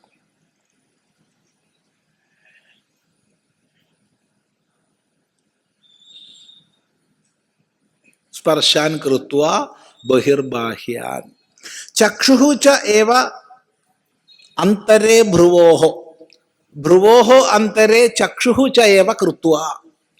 ചക്ഷുസിനെ രണ്ട് പുരികങ്ങളുടെയും മധ്യത്തിൽ നിർത്തിയിട്ട്, ഇത് തുടക്കക്കാർ ചെയ്യാൻ പോണ്ടാട്ടുവോ? തുടക്കക്കാർ ചെയ്യാൻ പോയിട്ട് തലവേദന, തലയ്ക്ക് ഭാരം തുടങ്ങിയവ വന്നിട്ട് ഭഗവാനെ ആരും കുറ്റം പറയരുത്. ഇത് സൂത്രഭൂതങ്ങളാണ്. ഇതിൻ്റെ ഭാഷ്യം അടുത്ത അധ്യായത്തിലുണ്ട്. അതിനൊരു ക്രമമൊക്കെ ഉണ്ട്. ആ ക്രമത്തിലൂടെ വേണം അവിടെ എത്താൻ. എവിടെയെങ്കിലും മനസ്സിനെ ഒന്ന് സ്തംഭിപ്പിക്കണമല്ലോ, അത് മതി, അത്ര മതി. അതിന് മനസ്സിനെ സ്തംഭിപ്പിക്കാൻ ആദ്യം കണ്ണിനെ ഒന്ന് ഒതുക്കുക. നമ്മുടെ ഇന്ദ്രിയങ്ങളെല്ലാം തന്നെ മനസ്സിനെ വലിച്ചു കൊണ്ടുപോകുന്നതാ. അതിലേറ്റവും സൂക്ഷ്മം, ഒരു സംശയമില്ലാതെ പറയാം, ശ്രോത്രേന്ദ്രിയമാണ് സൂക്ഷ്മം. കാരണം ആകാശം, വായു, അഗ്നി, ജലം, ഭൂമി എന്നുള്ള ക്രമത്തിൽ സുസൂക്ഷ്മമായിരിക്കുന്നത് ആകാശമാണ്. ആകാശത്തിൻ്റെ ഗുണം ശബ്ദമാണ്. ശബ്ദഗ്രാഹകം ശ്രോത്രമാണ്. എന്നാൽ ലോകത്തിൽ വ്യവഹരിക്കുന്ന നമ്മളെ സംബന്ധിച്ച് ഏറ്റവും സ്ഥൂലമായി വിഷയങ്ങളിലേക്ക് ആകർഷിക്കുന്നത് ആദ്യം തന്നെ നേത്രമാണെന്ന് പറയേണ്ടി വരും. കണ്ണാണ്. കണ്ണിലൂടെ വിവിധ രൂപങ്ങളെ കണ്ടാണ് നമ്മൾ ഈ ലോകത്തിൽ ബദ്ധരായി കഴിയുന്നത്. ഇന്ദ്രിയ സംയമം ശീലിക്കുന്ന സാധകൻ ആദ്യം തന്നെ കണ്ണുകളെ ഒരു സ്ഥാനത്തുറപ്പിക്കുന്നു, ധാരണാഭ്യാസം ചെയ്യുന്നു. പ്രാഥമിക തലത്തിൽ ധാരണാഭ്യാസം നമ്മൾ ഏതെങ്കിലും സ്ഥാനത്ത് ദൃഷ്ടിയെ ഉറപ്പിക്കണം എന്നുണ്ടെങ്കിൽ നിർബന്ധമില്ല കേട്ടോ. പ്രത്യേകം ശ്രദ്ധിക്കുക. ഭഗവത്ഗീത തുടങ്ങിയ ശാസ്ത്രങ്ങൾ പഠിക്കുമ്പോൾ ഏതെങ്കിലും ഒരു അധ്യായത്തിൽ പറഞ്ഞതോ ഒരു സന്ദർഭത്തിൽ പറഞ്ഞതോ മാത്രമാണ് ഉപദേശം എന്ന് വിചാരിക്കരുത്. അനേക യോഗമാർഗങ്ങൾ ഇവിടെ ഉപദേശിക്കപ്പെടുന്നുണ്ട്. അവിടെ അവനവന് സ്വീകാര്യമായത് സ്വീകരിക്കാനുള്ള അധികാരം നമുക്കുണ്ട്. തീർത്തും ഭക്തി സാധനകളെ വർണ്ണിക്കുന്നുണ്ട്,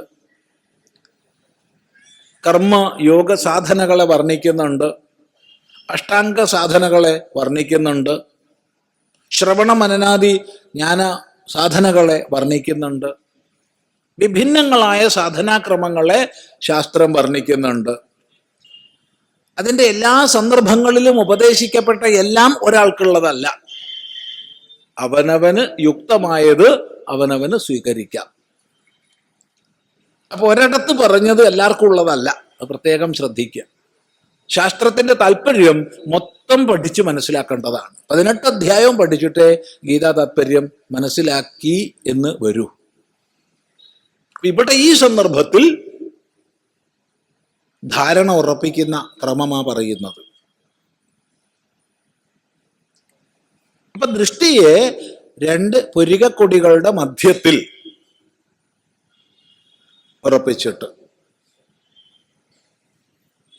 നമ്മുടെ ശരീരത്തിലെ ഏറ്റവും പ്രധാനപ്പെട്ട മർമ്മസ്ഥാനമാണിത്.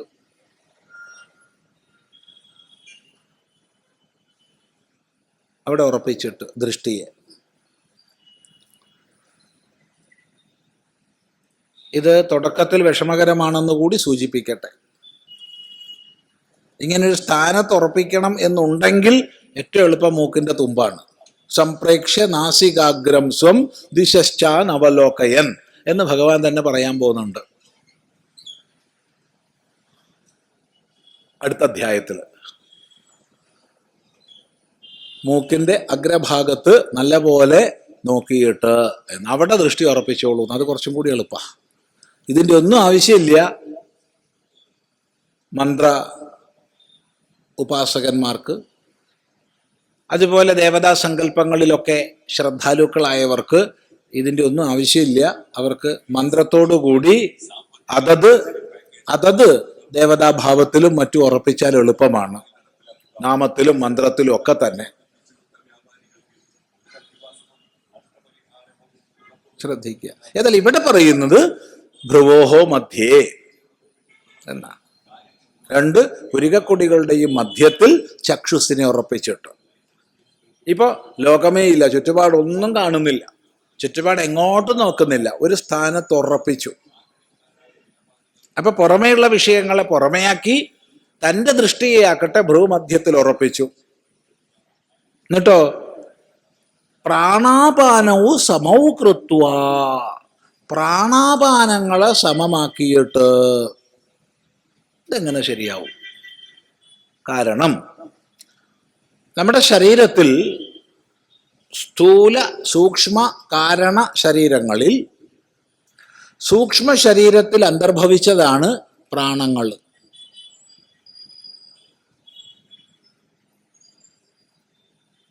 ഈ പ്രാണങ്ങൾ വാസ്തവത്തിൽ പ്രാണങ്ങൾ എന്ന് പറയേണ്ട, പ്രാണൻ എന്ന് പറഞ്ഞാൽ മതി. എന്നാൽ വൃത്തിഭേദം കൊണ്ട് ഒരു പ്രാണൻ തന്നെ 5 വിധമായിരിക്കുന്നു. പ്രാണൻ, അപാനൻ, സമാനൻ, വ്യാനൻ, ഉദാനൻ. ഇനി ഇവർക്ക് അസിസ്റ്റന്റുമാരുണ്ട്, അപ്പൊ ഉപപ്രാണങ്ങളാണ്.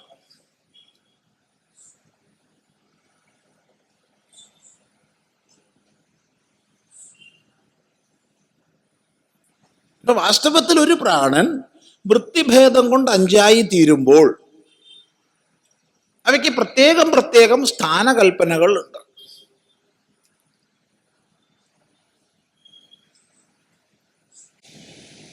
അതെങ്ങനെ എന്നാണെങ്കിൽ,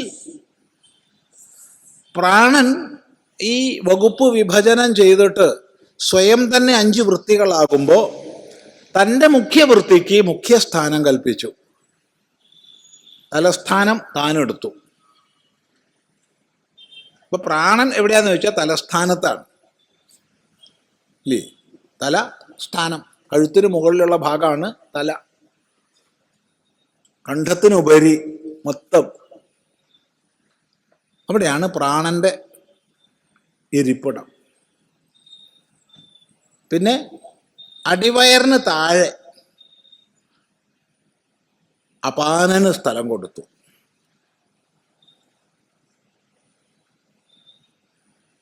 ഇവൻ ഭൂമി അഭിമാനി ദേവതയാൽ അനുഗ്രഹിക്കപ്പെടുന്നു എന്ന് ഭാഷ്യകാരൻ പറയുന്നുണ്ട് ഉപനിഷത് ഭാഷ്യത്തിൽ. മറ്റൊന്നുകൂടി കൂട്ടിച്ചേർത്ത് പറയുന്നുണ്ട്, അങ്ങനെ അല്ലായിരുന്നെങ്കിൽ മനുഷ്യന് നിൽക്കാൻ കഴിയില്ലായിരുന്നു, അവൻ വീഴുമായിരുന്നു, അല്ലെങ്കിൽ പറന്നു പോകുമായിരുന്നു.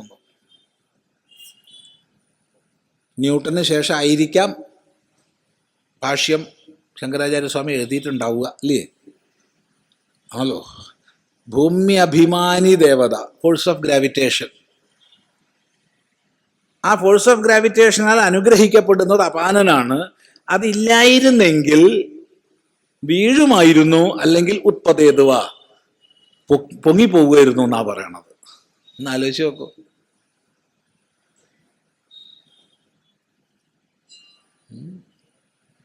ഇനി ഇവരുടെ രണ്ടിൻ്റെയും നടുക്ക് സമാനന്റെ സ്ഥാനമാണ്. കണ്ഠം മുതൽ നാഭീദേശം വരെയുള്ള സ്ഥാനം സമാനനാണ്. ഈ സമാനനാണ് നമ്മൾ കുടിക്കുന്ന വെള്ളം, കഴിക്കുന്ന ഭക്ഷണം എല്ലാം സമീകരിക്കുന്നത്. അവയൊക്കെ ക്രമീകരിച്ചൊക്കെ വേർതിരിച്ച് വ്യവസ്ഥപ്പെടുത്തി കൊടുക്കുന്നതിൽ പ്രധാന പങ്ക് യവനാണ്. യവന് നമ്മൾ എത്ര പണിയാ ഓരോ ദിവസവും കൊടുക്കണതില്ലേ എന്ന് ആലോചിച്ച് നോക്കൂ. അതിരിക്കട്ടെ. പിന്നെ ശരീരത്തിൽ മുഴുവൻ വ്യാപിച്ച് നിലകൊള്ളുന്നവനാണ് വ്യാനൻ. അവൻ നാഡികളിലൂടെയാ പ്രചരിക്കുന്നത്. മനുഷ്യദേഹത്തിൽ പ്രധാനപ്പെട്ട് 101 നാഡികളുണ്ട്. 101 നാഡികൾ. ശതം ചൈക ഹൃദയസ്യ നാഡ്യ എന്ന് ശ്രുതി. ഇതിൽ ഓരോ നാഡിക്കും 100 ശാഖാനാഡികളുണ്ട്. അപ്പോ 101 നാഡികൾ, 10,100 ശാഖാനാഡികൾ. ഈ ശാഖാനാഡികൾക്ക് ഓരോന്നിനും 72,000 പ്രതിശാഖാനാഡികളുണ്ട്. അപ്പോൾ 72,72,00,000 പ്രതിശാഖാനാഡികൾ. അപ്പൊ ഉപനിഷത്ത് പറയുന്നത് മനുഷ്യന്റെ ശരീരത്തിൽ മൊത്തം 72,72,10,201 നാഡികളുണ്ടെന്നാണ്. ഈ നാഡികളിൽ മുഴുവൻ വ്യാപിച്ചിട്ടാണ് വ്യാനൻ നിലകൊള്ളുന്നത്. മുഴുവൻ. യവനില്ലാത്തൊരിടമില്ല. യവനാ ചൂട്, ദേഹത്തിൽ മുഴുവൻ ചൂട് വ്യാപിപ്പിച്ചു. പിന്നെ വീര്യവത്തായ കർമ്മങ്ങളെയൊക്കെ ചെയ്യിപ്പിക്കണത് യവനാ. നമ്മളൊക്കെ വീര്യവത്തായ കർമ്മം ചില സന്ദർഭങ്ങളിൽ അങ്ങ് ചെയ്തു പോകും. പിന്നെ അതിൻ്റെ ഉപദ്രവം ശരീരത്തിനുണ്ടാവും ചിലപ്പോൾ. എന്നാലും ആ സമയത്ത് എങ്ങനെ എത്ര ശക്തി നമുക്ക് കിട്ടിയെന്ന് അറിയാത്ത വിധം നമ്മൾ പ്രവർത്തിച്ചു പോകുന്ന സന്ദർഭങ്ങളുണ്ട്. നമുക്ക് ചിന്തിക്കാൻ കഴിയാത്ത ഉയരം ചാടുക, അങ്ങനെയൊക്കെ ഉണ്ടാവും. ചിന്തിക്കാൻ കഴിയാത്ത ഭാരം എടുക്കുക, അത് കഴിഞ്ഞാൽ ചിലപ്പോൾ നടു ഞെട്ടിന്ന് വരും, വേദന കൊണ്ട് ഉള്ള കാലമൊക്കെ കഴിയണമെന്ന് വരും, അതൊക്കെ വേറെ വിഷയം. പക്ഷെ ആ സമയത്ത് എങ്ങനെ അത് സാധിച്ചു, അതൊക്കെ ചെയ്യിപ്പിക്കണത് എവനാ, വീര്യവത് കർമ്മകർത്ത. ഇനി ഇപ്പൊ 4 ഇനിയുള്ളത് ഉദാനനാണ്. ഉദാനൻ എപ്പോഴും അദ്ദേഹത്തിന് പണിയൊന്നുമില്ല. എപ്പോഴാ പണി വരിക വെച്ചാൽ അപ്പം ചെയ്യാൻ തയ്യാറായിട്ട് കാത്തിരിക്കുക. എപ്പോഴാ കൊണ്ടുകൊണ്ട് വെച്ചാൽ അപ്പോൾ എല്ലാം പാക്ക് ചെയ്ത് സൂക്ഷ്മ രൂപത്തിൽ നിന്ന് കാരണരൂപത്തിലേക്ക് മാറ്റി ഒരു ബിന്ദു മാത്രം പോലും ആവശ്യമില്ല ഇന്ന് ലക്ഷോപലക്ഷം പേജുള്ള പുസ്തകങ്ങളൊക്കെ ശേഖരിക്കാൻ. അത് സൂക്ഷ്മമാണ്. അതിൻ്റെയും കാരണഭാവത്തിലേക്ക് പോകണമെന്ന് ആലോചിച്ച് നോക്കൂ. അപ്പൊ നമ്മുടെ സകല സംസ്കാരങ്ങളെയും ചേർത്ത് ഈ ഉപാധിയെ വിട്ട് അടുത്തതിലേക്ക് കൊണ്ടുപോകാൻ തയ്യാറായി നിൽക്കണവനാ ഉദാനൻ. അവന്റെ സ്ഥാനം സുഷുമ്നയാണ്. അപ്പൊ ഇങ്ങനെയാണ് 5 പ്രാണങ്ങളുടെ പ്രവൃത്തിയും സ്ഥാനവും. അപ്പൊ ഇതില് ഈ പ്രാണൻ കണ്ഠത്തിനുപരി ശിരസ്ഥാനീയനാണ്. അപാനനാകട്ടെ അടിവയറിനും താഴെ നാഭീദേശത്തിൽ നിലകൊള്ളുന്നവനാണ്. അവനാണ് മലമൂത്രാദി വിസർജനങ്ങൾക്കൊക്കെ കാരണമായിരിക്കുന്നത്.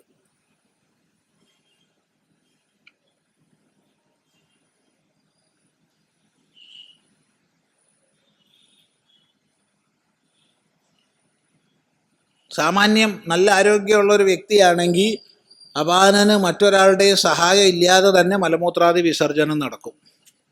അതാണ് വേണ്ടത്. അവിടെ വീര്യവത് ചെയ്യുന്നതായ വ്യാനന്റെ പ്രയോഗമൊന്നും ഇല്ലാതെ തന്നെ സ്വാഭാവികമായിട്ട് നടക്കും എല്ലാ വിസർജനങ്ങളും. അപ്പൊ ഇവിടെ പ്രാണനെയും അപാനനെയും സമീകരിക്കുക എന്ന് പറഞ്ഞാൽ എങ്ങനെ സാധിക്കും?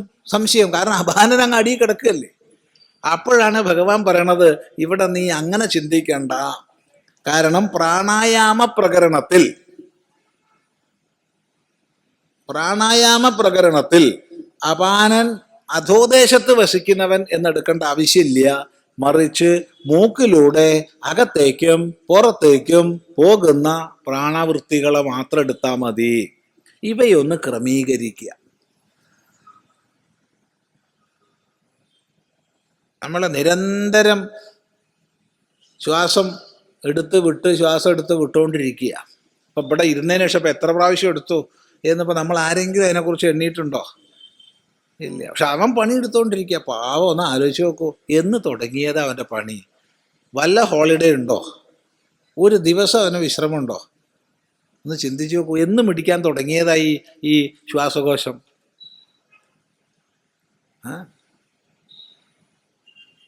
നമ്മളൊക്കെ അവധി വേണം അവധി വേണം അവധി വേണം എന്ന് പറയുമ്പോൾ ഇവർക്ക് ആർക്കെങ്കിലും നമ്മൾ അവധി കൊടുക്കണുണ്ടോ എന്ന് ആലോചിച്ച് നോക്കുക.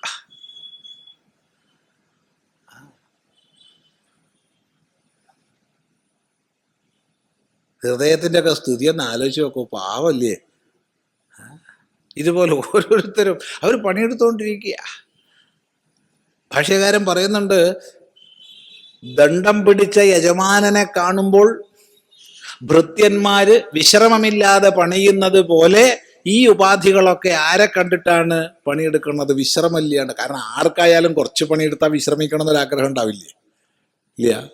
നമുക്ക് ആർക്കായാലും കുറേ പണിയെടുത്താൽ ഒന്ന് വിശ്രമിക്കണം എന്ന് ആഗ്രഹം ഉണ്ടാവും. എന്നാൽ ഒരു വിശ്രമവും ഇല്ലാതെ ഇവർ ചെയ്തുകൊണ്ടിരിക്കുക. ആരെ കണ്ടിട്ടാ? ആരെ ഇവരെ കൊണ്ട് ഇങ്ങനെ ചെയ്യിപ്പിച്ചുകൊണ്ടിരിക്കുന്നേ? അതൊന്ന് ചിന്തിക്കൂ എന്ന് പറയുന്നുണ്ട് ഭഗവാൻ ഭാഷ്യകാരൻ. എന്നാലോചിച്ച് നോക്കൂ. അതിരിക്കട്ടെ. അപ്പോ ഇതിങ്ങനെ അനിയന്ത്രിതമായിട്ട് അകത്തോട്ടും പുറത്തോട്ടും പോയിക്കൊണ്ടിരിക്കുക. അതിനെ ഒന്ന് ക്രമപ്പെടുത്താനാ പറയുന്നത്, അതിനൊന്ന് സമീകരിക്കാനാ പറയുന്നത്, ഒരു നിയന്ത്രണം അവയിൽ ഏർപ്പെടുത്താനാ പറയുന്നത്. കാരണം പ്രാണങ്ങളും അന്തഃകരണവും നേരിട്ട് ബന്ധപ്പെട്ടതാ. അന്തഃകരണത്തിൽ എന്തെങ്കിലും വിക്ഷോഭം വന്നാൽ ഒട്ടനെ പ്രാണഗതിയിൽ മാറ്റം വരും. നമുക്കെല്ലാം അറിയുന്നതാണ്. ഒരാൾക്ക് ദേഷ്യം പിടിച്ചാൽ, കാമം വന്നാൽ ഒക്കെ തന്നെ അല്ല പ്രാണഗതിക്ക് മാറ്റം വരും. അന്തഃകരണത്തിന്റെ ഏതൊരു ചെറിയ വിക്ഷോഭം പോലും പ്രാണനിൽ അത് സ്പന്ദനമുണ്ടാക്കും. എങ്കിൽ പ്രാണനെ ശാസ്ത്രീയമായി നിയന്ത്രിച്ചാൽ, ക്രമീകരിച്ചാൽ അന്തഃകരണത്തെ നിയന്ത്രിക്കാൻ എളുപ്പമാണ്. അതുകൊണ്ടാണ് പ്രാണായാമത്തിന് സാധനകളിൽ വലിയ പ്രാധാന്യം ആചാര്യന്മാർ പറയുന്നത്. നമ്മൾ ചെയ്തുകൊണ്ടിരിക്കുന്ന ഒരു പ്രവൃത്തിയെ ഒന്ന് നിയതമാക്കുക, ഒന്ന് ക്രമീകരിക്കുക. ഇത് ഒരു പൊതുവേദിയിൽ ഒരാള് മൈക്രോഫോണിന്റെ മുമ്പിൽ ഇരുന്ന് പ്രസംഗിക്കുന്നത് കേട്ടിട്ട് ആരും ചെയ്യാൻ പോകരുത്. പ്രത്യേകിച്ച് പറയട്ടെ, കുംഭകത്തോടു കൂടിയ പ്രാണായാമം ഒരാൾ പ്രസംഗിക്കുന്നത് കേട്ടിട്ട് ചെയ്യരുത്. അത് പുസ്തകങ്ങൾ വായിച്ചിട്ട് ചെയ്യരുത്. എന്തെങ്കിലും പിഴവുകൾ സംഭവിച്ചാൽ നമ്മുടെ പൂർവാചാര്യന്മാരുടെ ഭാഷ അതേപടി പറഞ്ഞാൽ ദുർഭിഷജ്യമായ രോഗം വരും. ദുർഭിഷജ്യമായ എന്ന് പറഞ്ഞാൽ ചികിത്സിച്ച് ഭേദമാക്കാൻ കഴിയാത്ത പ്രശ്നങ്ങൾ വരും. അതുകൊണ്ട് ആസനം, പ്രാണായാമം തുടങ്ങിയവയൊക്കെ തന്നെ ഗുരുനാഥന്മാരിലൂടെ അറിഞ്ഞ് ചെയ്യേണ്ടതാണ്. അത് പ്രത്യേകം ശ്രദ്ധിക്കണം, അല്ലാതെ വയ്യ.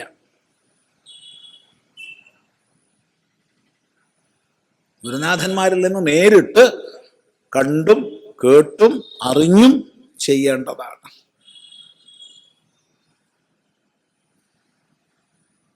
അത് പ്രത്യേകം പറയുന്നു. അങ്ങനെ പ്രാണാപാനങ്ങളെ സമീകരിച്ച് ഇനി എന്ത് വേണം? യതേന്ദ്രിയ മനോബുദ്ധിയായി, മോക്ഷപരായണനായി, വിഗതേച്ഛാ ഭയക്രോധനായി ഏതൊരു മുനിയാണോ ഉള്ളത് അയാൾ എപ്പോഴും മുക്തനാന്നാ പറയണത്. അതെങ്ങനെ? നമുക്ക് നാളെ കൃത്യസമയത്തിന് അത് ആലോചിക്കാം.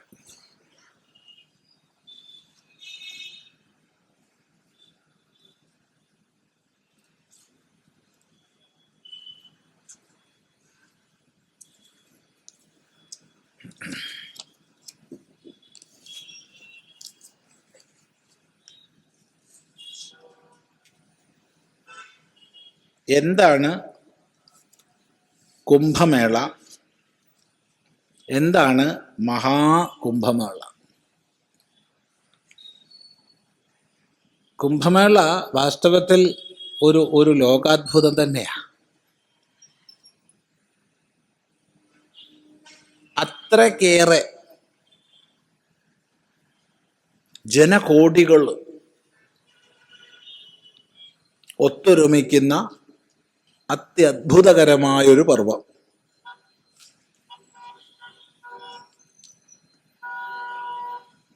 എപ്പോഴാണ് കുംഭമേള ആരംഭിച്ചത്? സത്യസന്ധമായി പറയട്ടെ, അറിയില്ല. അറിയാത്ത വിഷയമാണ്.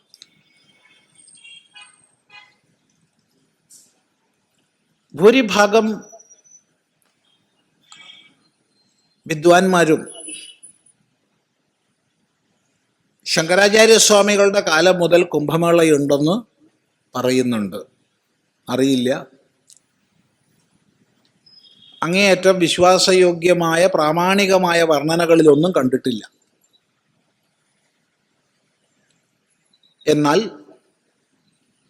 ഗംഗ, യമുന, സരസ്വതി സംഗമം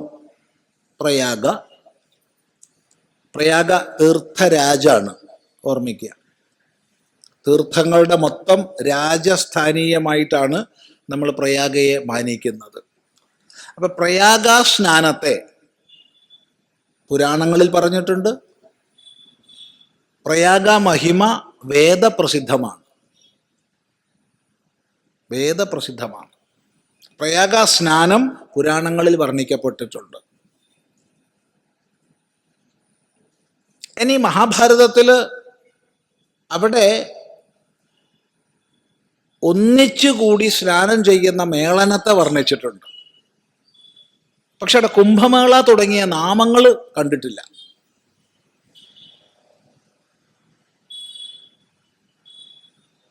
എക്കാലവും ഭാരതീയ സംസ്കൃതി നദീ കേന്ദ്രിതമായിട്ടാണ് അത്യാദരപൂർവം പുണ്യഭാവനയെ വളർത്തിക്കൊണ്ടുവന്നിട്ടുള്ളത്.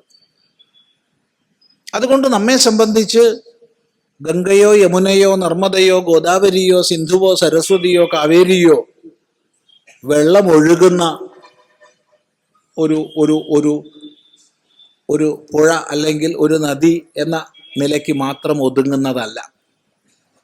മറിച്ച് പ്രത്യക്ഷ ദേവതാരൂപമായി ജലത്തെ നമ്മൾ ദേവതയായി മാനിക്കുന്നു. ആപോ വൈ ദേവത.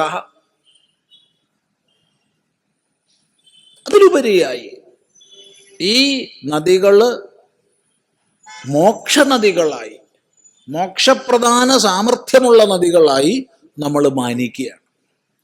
ഇവിടങ്ങളിൽ സ്നാനം ചെയ്യുക എന്നുള്ളത് അനാദികാലമായി തന്നെ ഇവിടെ ആദരപൂർവം ചെയ്തു പോരുന്നതാണ്. അങ്ങനെ നദീ സ്നാനങ്ങൾ, തീർത്ഥ സ്നാനങ്ങൾ പണ്ടേ വൈദിക ഗ്രന്ഥങ്ങളിൽ വർണ്ണിക്കപ്പെട്ടിട്ടുണ്ട്.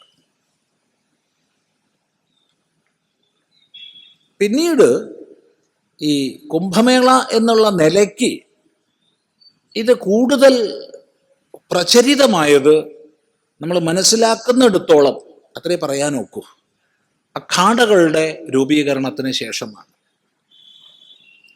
അഖാഡകൾ പ്രസക്തങ്ങളായി പ്രചരിതങ്ങളാകുന്നത് മധുസൂദന സരസ്വതി സ്വാമികളുടെ കാലത്തിന് ശേഷമാണ്. കൂട്ടം കൂട്ടമായി സന്യാസിമാരെ കൊണ്ടുപോയി കൊല്ലുകയും മറ്റു രീതിയിൽ ഉപദ്രവിക്കുകയും ചെയ്യുന്ന സ്ഥിതിവിശേഷങ്ങൾ സനാതനധർമ്മത്തെ നശിപ്പിക്കാൻ വേണ്ടി ഇവിടെ വ്യാപകമായ കാലഘട്ടത്തിൽ അപ്പോഴാണ് യുവജനങ്ങൾ സന്യാസിമാരെയും തദ്വാര ഹിന്ദു സംസ്കൃതിയെയും സംരക്ഷിക്കാൻ ഞങ്ങളുണ്ട് എന്ന് പറഞ്ഞുകൊണ്ട് സ്വന്തം ജീവിതം സമർപ്പിച്ച് ത്യാഗപൂർണമായി അഖാഡകളിൽ ചേർന്നത്. അഖാഡകൾ ആയുധ പരിശീലനത്തിൻ്റെയും ആയോധന വിദ്യയുടെയും കേന്ദ്രങ്ങളാണ്.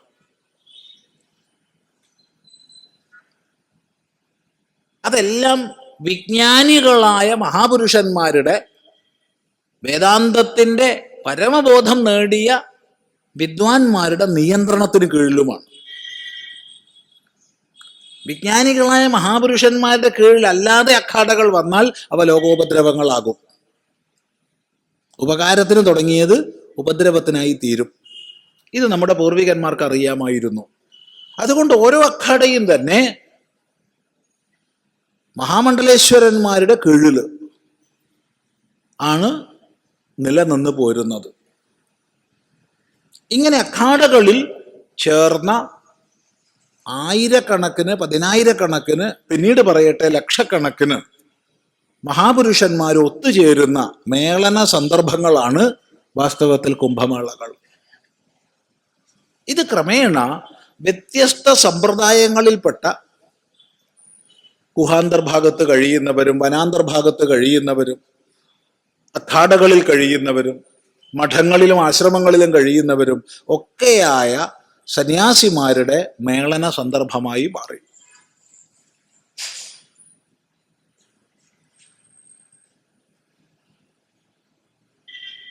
നാരായണ സ്വരൂപികളായിട്ടാണ് നമ്മൾ സന്യാസിമാരെ മാനിക്കുന്നത്. സന്യാസാശ്രയ മാത്രേണ നരോ നാരായണോ ഭവേത്. സന്യാസത്തെ ആശ്രയിക്കുന്നതോടുകൂടെ നരൻ നാരായണനാകുന്നു. അതുകൊണ്ടാണ് നമ്മൾ സന്യാസിമാരെ കാണുമ്പോൾ ഓം നമോ നാരായണായ എന്ന് അഭിവാദനം ചെയ്യുന്നത്. സന്യാസിമാർ പരസ്പരം ഓം നമോ നാരായണായ എന്ന് അഭിവാദനം ചെയ്യുന്നത്.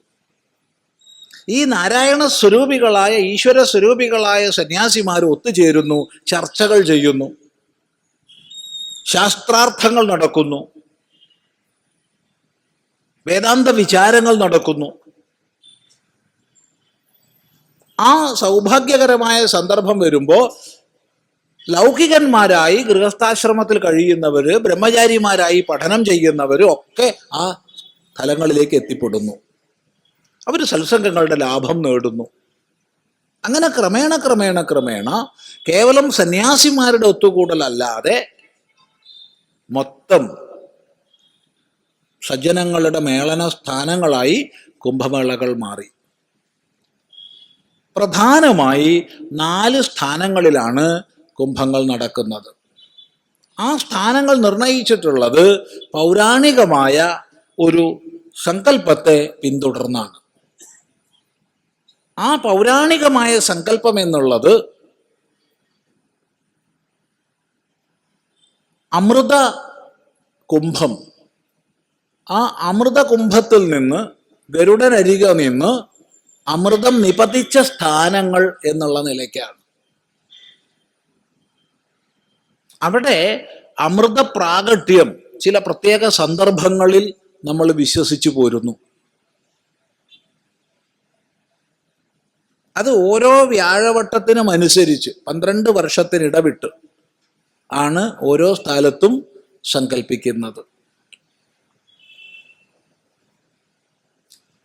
ബൃഹസ്പതിയും സൂര്യനും പ്രത്യേകം പ്രത്യേകം രാശികളിലേക്ക് പ്രവേശിക്കുന്ന സന്ദർഭമാണ് കുംഭമേളയായിട്ട് മാനിക്കുന്നത്.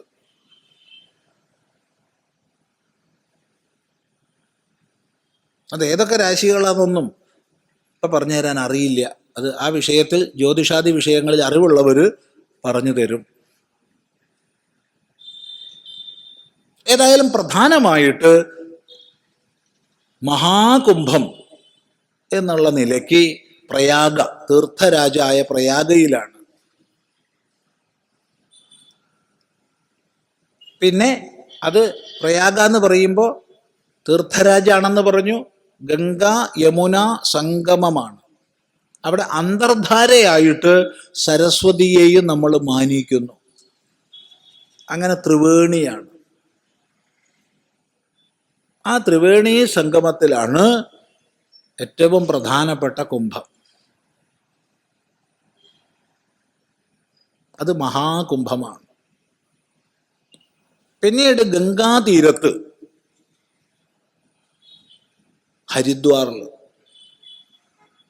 ഹരിദ്വാറിൽ ഗംഗാതീരത്ത് അവിടെയും ഈ പറഞ്ഞതുപോലെ 12 വർഷത്തിലൊരിക്കൽ കുംഭം നടക്കും. പിന്നീടുള്ളത് ഗോദാവരിയുടെ തീരത്ത് നാസിക്കിൽ. നാസികാച്ഛേദം നടത്തിയ സ്ഥലമാണ് നാസിക്. മൂക്ക് മുറിച്ച സ്ഥലം, അതാണ് നാസിക്. മൂക്ക് മുറിച്ച സ്ഥലം എന്ന് പറഞ്ഞാൽ ശൂർപ്പണഖയുടെ മൂക്ക് ലക്ഷ്മണൻ ഛേദിച്ച സ്ഥലം ഗോദാവരിയുടെ തീരത്ത്. പഞ്ചവടിയിലാണ് അവിടെ നടക്കുന്നത്. മറ്റൊന്ന് ക്ഷിപ്രാ നദിയുടെ തീരത്ത്. ക്ഷിപ്രാ നദിയുടെ തീരത്ത് ഉജ്ജയിനിയിൽ, ഉജ്ജയിനി. ഇങ്ങനെ 4 സ്ഥലങ്ങളിലാണ് കുംഭമേളകൾ നടക്കുന്നത്. ഇതിലേറ്റവും പ്രധാനപ്പെട്ടത് നിസ്സംശയം പറയാം, പ്രയാഗയിലെ പ്രയാഗ്രാജിലുള്ള മഹാകുംഭമേളയാണ്. ഈ സ്ഥലങ്ങളിലൊക്കെ തന്നെ നേർ പകുതിയാവുമ്പോൾ, അതായത് 6 വർഷം കൂടുമ്പോൾ മേളനം ഉണ്ടാവാറുണ്ട്. 12 വർഷം കൂടുമ്പോൾ അത് മഹാകുംഭമായിട്ടും മാനിക്കപ്പെടുന്നു. ഏതായാലും ജനകോടികൾ ഒത്തുചേരുന്ന അത്യത്ഭുതകരമായ സന്ദർഭമാണ്. ഇത്രയും ശാന്തിപൂർണമായി, ഇത്രയും സമാധാനപൂർണമായി ജനകോടികൾ ഒത്തൊരുമിക്കുക. ആ കുംഭമേളയിൽ ചില വിശേഷ സന്ദർഭങ്ങളുണ്ട്. ആ വിശേഷ സന്ദർഭങ്ങളിലെ സ്നാനം, അതിന് ചില ക്രമമൊക്കെ ഉണ്ട്. ഇന്ന അഖാഡ ആദ്യം, ഇന്ന അഖാഡ രണ്ടാമത്, ഇന്ന അഖാഡ മൂന്നാമത് എന്ന ക്രമത്തിൽ ക്രമമായി ഓരോ അഖാഡയ്ക്കും സ്ഥാനം കൊടുത്തിട്ടുണ്ട്. ആ അഖാഡ ആചാര്യ മഹാമണ്ഡലേശ്വരൻ്റെയും മറ്റു മണ്ഡലേശ്വരന്മാരുടെയും നേതൃത്വത്തിൽ അവിടെ സ്നാനത്തിന് പോകുന്നു, സ്നാനം ചെയ്യുന്നു.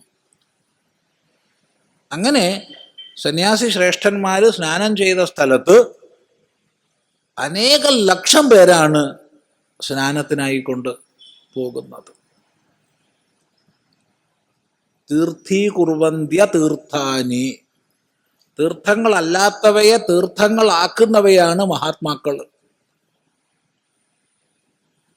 അപ്പൊ മഹാത്മാക്കളുടെ സാന്നിധ്യം കൊണ്ട് തീർത്ഥം സുതീർത്ഥമാകുന്നു, അതീർത്ഥം തീർത്ഥമാകുന്നു.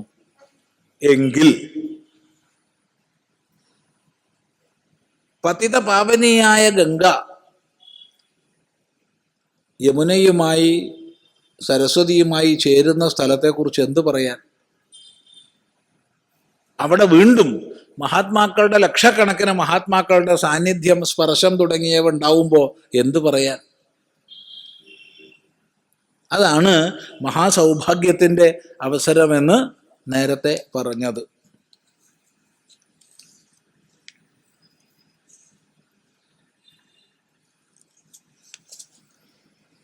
റിസർച്ച് ഇന്ത്യ ഫൗണ്ടേഷൻ പ്രവർത്തനം തുടങ്ങിയ ശേഷം അവിടെ പിന്നിൽ അതിൻ്റെ കൗണ്ടറുണ്ട്.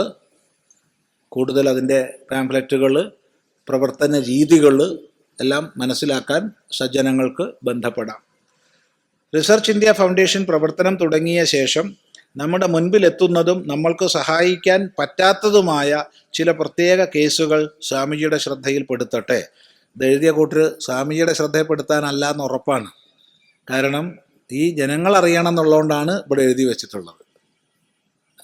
അല്ലാതെ സ്വാമിജിയുടെ ശ്രദ്ധയിൽപ്പെടുത്താൻ ഇവിടെ എഴുതേണ്ട ആവശ്യമില്ല, ഞങ്ങൾ എപ്പോഴും ബന്ധപ്പെടണവരാ. അപ്പോൾ ജനങ്ങൾ അറിയണം എന്നുള്ളത് കൊണ്ടാണ്. മാധ്യമ പരസ്യ സ്വാധീനത്തിൻ്റെ ഫലമായി നമ്മുടെ കുട്ടികളിൽ നല്ലൊരു ശതമാനം അവർക്ക് ഒരു തരത്തിലും അഫോർഡബിൾ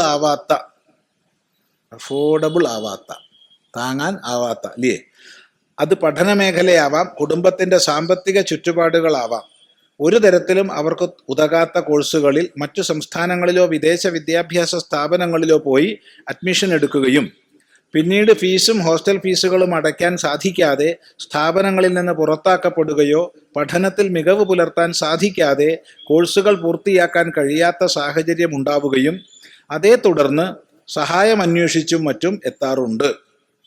അസർബൈജാനിൽ MBBS കംപ്ലീറ്റ് ചെയ്യാൻ 7 ലക്ഷം രൂപ കൂടി വേണം. അച്ഛൻ ഹാർട്ട് പേഷ്യൻ്റ്, അമ്മയ്ക്ക് മറ്റ് അസുഖങ്ങൾ, സ്വന്തമായി വീടില്ല, ബാംഗ്ലൂരിൽ കോളേജ് ഫീസിനും ഹോസ്റ്റൽ ഫീസിനും സഹായം വേണം. ഇത് ചില ഉദാഹരണങ്ങൾ മാത്രം. ഇത്തരത്തിലും 100 കണക്കിന് കുടുംബങ്ങൾ നമ്മുടെ മുൻപിലുണ്ട്. ഇത്തരം പ്രശ്നങ്ങളിൽ ചെന്ന് ചാടാതിരിക്കണമെങ്കിൽ അവരുടെ പഠനത്തിൻ്റെ ഓരോ ഘട്ടത്തിലും കൃത്യവും ശാസ്ത്രീയവുമായ മാർഗനിർദ്ദേശങ്ങൾ ആവശ്യമാണ്. കുട്ടികളും രക്ഷിതാക്കളും സമാജവും ഈ കാര്യത്തിൽ വലിയ രീതിയിൽ ബോധവാന്മാരാവേണ്ടതല്ലേ? വളരെ പ്രസക്തമായ ഒരു വിഷയമാണിത്. ഏതായാലും ഏതാനും വർഷങ്ങളായി ഈ ഒരു പ്രസ്ഥാനം കോഴിക്കോട് പ്രവർത്തിക്കുന്നുണ്ട്. അതുകൊണ്ട് വളരെയധികം കുട്ടികൾക്ക് ദിശാദർശനം ചെയ്യാൻ സാധിക്കുന്നുണ്ട്. മതിയാവുന്നുണ്ടോ? പോരാ. ഇനിയും കൂടുതൽ കൂടുതൽ ഇത്തരം പ്ലാറ്റ്ഫോമുകൾ ഉണ്ടാവേണ്ടതുണ്ട്. അവിടങ്ങളിലൊക്കെ ശാസ്ത്രീയമായ പ്രവർത്തനങ്ങൾ നടക്കേണ്ടതുണ്ട്. ഇപ്പോൾ നടക്കുന്നവയോട് സഹയോഗം ചെയ്ത് സാമാന്യ സമൂഹം സഹകരിക്കേണ്ടതുമുണ്ട്. കാരണം നമ്മുടെ ഇന്നത്തെ സമൂഹത്തിൽ ഏറ്റവും വലിയൊരു ദോഷമായി നമ്മൾ കാണുന്നത്, ഏത് മേഖലയിൽ കഴിയുന്നവരായാലും നമ്മൾ ഒഴുക്കിൽപ്പെട്ടവരായി പോകുന്നു. ഒഴുക്കിൽപ്പെട്ടവരാകുന്നു. ഒരു പ്രായമാകുമ്പോൾ സ്കൂളിൽ ചേരണം, അല്ലെങ്കിൽ ഒരു പ്രായമാകുമ്പം കോളേജിൽ ചേരണം, ഒരു പ്രായമാകുമ്പം കല്യാണം കഴിക്കണം, ഒരു പ്രായമാകുമ്പോൾ മരിച്ചു പോകണം. ഇങ്ങനൊരു ഒഴുക്ക്. അതിൽ അവസാനം പറഞ്ഞത് ചിലപ്പോൾ നമ്മൾ അങ്ങനെ മാനിക്കാനുണ്ടാവില്ല, ഇല്ലേ? അതൊരു ഒഴുക്കാണ്. ആ ഒഴുക്കിന് പല വ്യതിയാനങ്ങളുണ്ട്. ബഹുരസമാണ്. കേരളത്തിലുള്ളൊരു മഹാരോഗം, SSLCക്ക് നല്ല മാർക്ക് കിട്ടിയാൽ ഉറപ്പാണ് സയൻസ് ഗ്രൂപ്പിന് ചേരണം, സംശയമില്ല. സയൻസ് ഗ്രൂപ്പിന് ഏകദേശം പഠിച്ച് തുടങ്ങുമ്പോൾ തന്നെ ഉണ്ട് അതിൻ്റെ ഒന്നിച്ചൊരു പഠിപ്പ് വേറെ. അതെന്താ? എൻട്രൻസിന് ഉള്ള ഒരു കോച്ചിങ്. ഇതൊന്നും ഇല്ലാച്ച ജീവിതം ഇല്ലാണ്ടായി പോകുന്ന കുട്ടികളെ ധരിപ്പിക്കണത്, അച്ഛനമ്മമാരെ ധരിപ്പിക്കണത്. അത് കഴിഞ്ഞ് ചില പ്രത്യേക പരിപാടികളൊക്കെ ഉണ്ട്. എത്രയോ മക്കളെ കാണുമ്പോൾ നമ്മൾ ചോദിക്കും, മക്കളെ, മോളെ അല്ലെങ്കിൽ മോനെ എന്താ ചെയ്യണത്, എന്താ പഠിക്കണത്? ഞങ്ങൾ റിപ്പീറ്റാ. എന്ത് റിപ്പീറ്റ്? അങ്ങനെ കോഴ്സ് ഞാൻ കേട്ടിട്ടില്ലല്ലോ. വളരെ പരിമിതമായ വിവരമേ ഈ മേഖലയിൽ നമുക്ക് നല്ല ഒരു 50 വയസ്സ് കഴിഞ്ഞവർക്കൊക്കെ ഉള്ളൂ. കാരണം അന്നൊക്കെ ഇപ്പോൾ പ്രീ ഡിഗ്രി കഴിഞ്ഞാൽ ഒരു ഡിഗ്രി, ആകെ കൂടെ ഒരു 3 സ്ട്രീമുണ്ട്. അത്രയൊക്കെ നമുക്കറിയുള്ളൂ. ഇപ്പം അതൊന്നും അല്ല. ഓരോ കോഴ്സ് എന്തൊക്കെയാ അതിൻ്റെ ഉപവകുപ്പുകൾ അറിയില്ല, എന്തൊക്കെയോ ഉണ്ട്. അപ്പം അങ്ങനെ വല്ലതും ആവും റിപ്പീറ്റ് എന്നാ വിചാരിക്കുന്നത്. നോക്കുമ്പോൾ മനസ്സിലാവുന്നതല്ല. പിന്നെന്താ? അത് ഈ മത്സര പരീക്ഷയിൽ പോയി പരാജയപ്പെട്ടപ്പോൾ അത് വീണ്ടും ആവർത്തിക്കാൻ വേണ്ടിയുള്ള കോച്ചിങ്ങാണ്. ഈ കോച്ചിങ് കൊടുക്കണവരോ ഈ മത്സര പരീക്ഷകളിൽ പൊട്ടിയ ആൾക്കാരാണ്.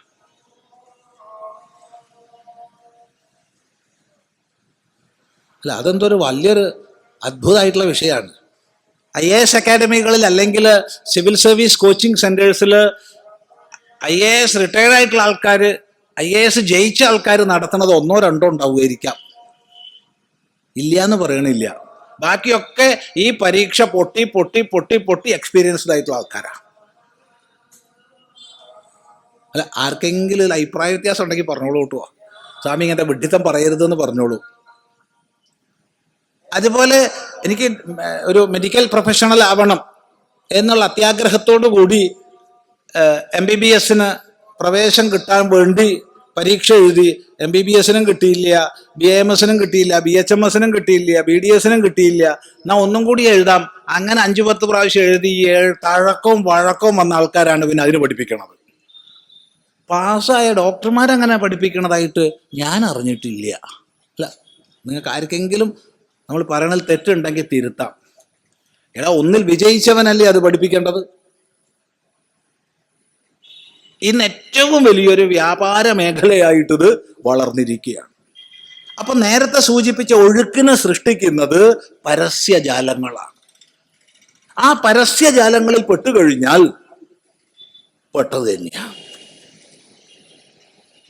അപ്പൊ രക്ഷിതാക്കൾ ചിന്തിച്ച് വശാകുന്നു, ഇതൊക്കെ ആയാലേ കേമാവുള്ളൂ.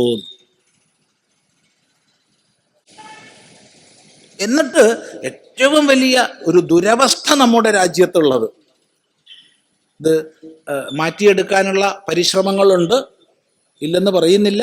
പക്ഷെ ഇപ്പൊ വർത്തമാനകാലത്തിലുള്ളൊരു ദുരവസ്ഥ, ഏറ്റവും മികച്ച ബുദ്ധിവൈഭവമുള്ളവര്, അറിവിന്റെ വ്യത്യസ്ത മേഖലകളെ സമന്വയിപ്പിച്ചവര് ചെയ്യേണ്ടുന്ന പ്രവൃത്തിയാണ് അധ്യാപന വൃത്തി. ഏറ്റവും മികച്ചവരാണ് അധ്യാപകരാവേണ്ടത്. പക്ഷേ ഫലത്തിൽ എന്താന്ന് ചോദിച്ചാൽ, മെഡിസിന് നോക്കി കിട്ടിയില്ല, പിന്നെ എൻജിനീയറിങ്ങിന് നോക്കി കിട്ടിയില്ല, പിന്നെ ലോ പഠിക്കാൻ നോക്കി കിട്ടിയില്ല, പിന്നെ CA CS ICW അങ്ങനത്തെ ഒക്കെ നോക്കി ഒന്നും ശരിയാവില്ല. പിന്നെ MBA നോക്കി അതും കിട്ടിയില്ല. എന്നാ പിന്നെ ഇനിയിപ്പോ B.Ed പോയി കളയാം. ഏറ്റവും മികച്ചവർ പോകേണ്ടതായ മാർഗത്തിലേക്ക് മറ്റൊരു ഗതി ഇല്ലാതെ വന്നവർ പോകുന്ന ഒരു അവസ്ഥാവിശേഷം വരുമ്പോ ടീച്ചിങ് എന്നുള്ളത്, അധ്യാപനം എന്നുള്ളത് ഗുണമില്ലാത്തതായി മാറുന്നു. മറ്റൊന്നും കിട്ടാത്ത നിരാശ കൊണ്ട് അധ്യാപകരാണ് പലപ്പോഴും. എല്ലാരെയും പറയുന്നില്ല കേട്ടോ, എല്ലാരെയും പറയുന്നില്ല. ജന്മനാ തന്നെ ഈ ഒരു ബോൺ ടീച്ചർ എന്ന് പറയില്ലേ, ആ രീതിയിൽ ജന്മനാ തന്നെ അധ്യാപന മികവോടുകൂടി ജനിച്ച എത്രയോ പേര് നല്ല അധ്യാപകരാവണമെന്ന് സങ്കല്പിച്ച് പരീക്ഷ പാസ്സായി പഠിപ്പിക്കുന്നവരുണ്ട്. അവരെ നമസ്കരിക്കുന്നു. പക്ഷെ പൊതുവെ നമ്മുടെ സമൂഹത്തിൽ വരുന്ന വലിയൊരു അപചയത്തിലേക്കാണ് വിരൽ ചൂണ്ടിയത്. ഇവിടെ നമ്മൾ മനസ്സിലാക്കുക, ഒരിക്കലും നമ്മൾ ഒഴുക്കിൽപ്പെടേണ്ടവരല്ല. ഓരോ വ്യക്തിയുടെയും സ്വഭാവവിശേഷത്തിനനുസരിച്ച്, കഴിവിനനുസരിച്ച്, ബൗദ്ധികമായ തലത്തിനനുസരിച്ച് വ്യത്യസ്ത മേഖലകളിൽ പഠിക്കേണ്ടി വരും.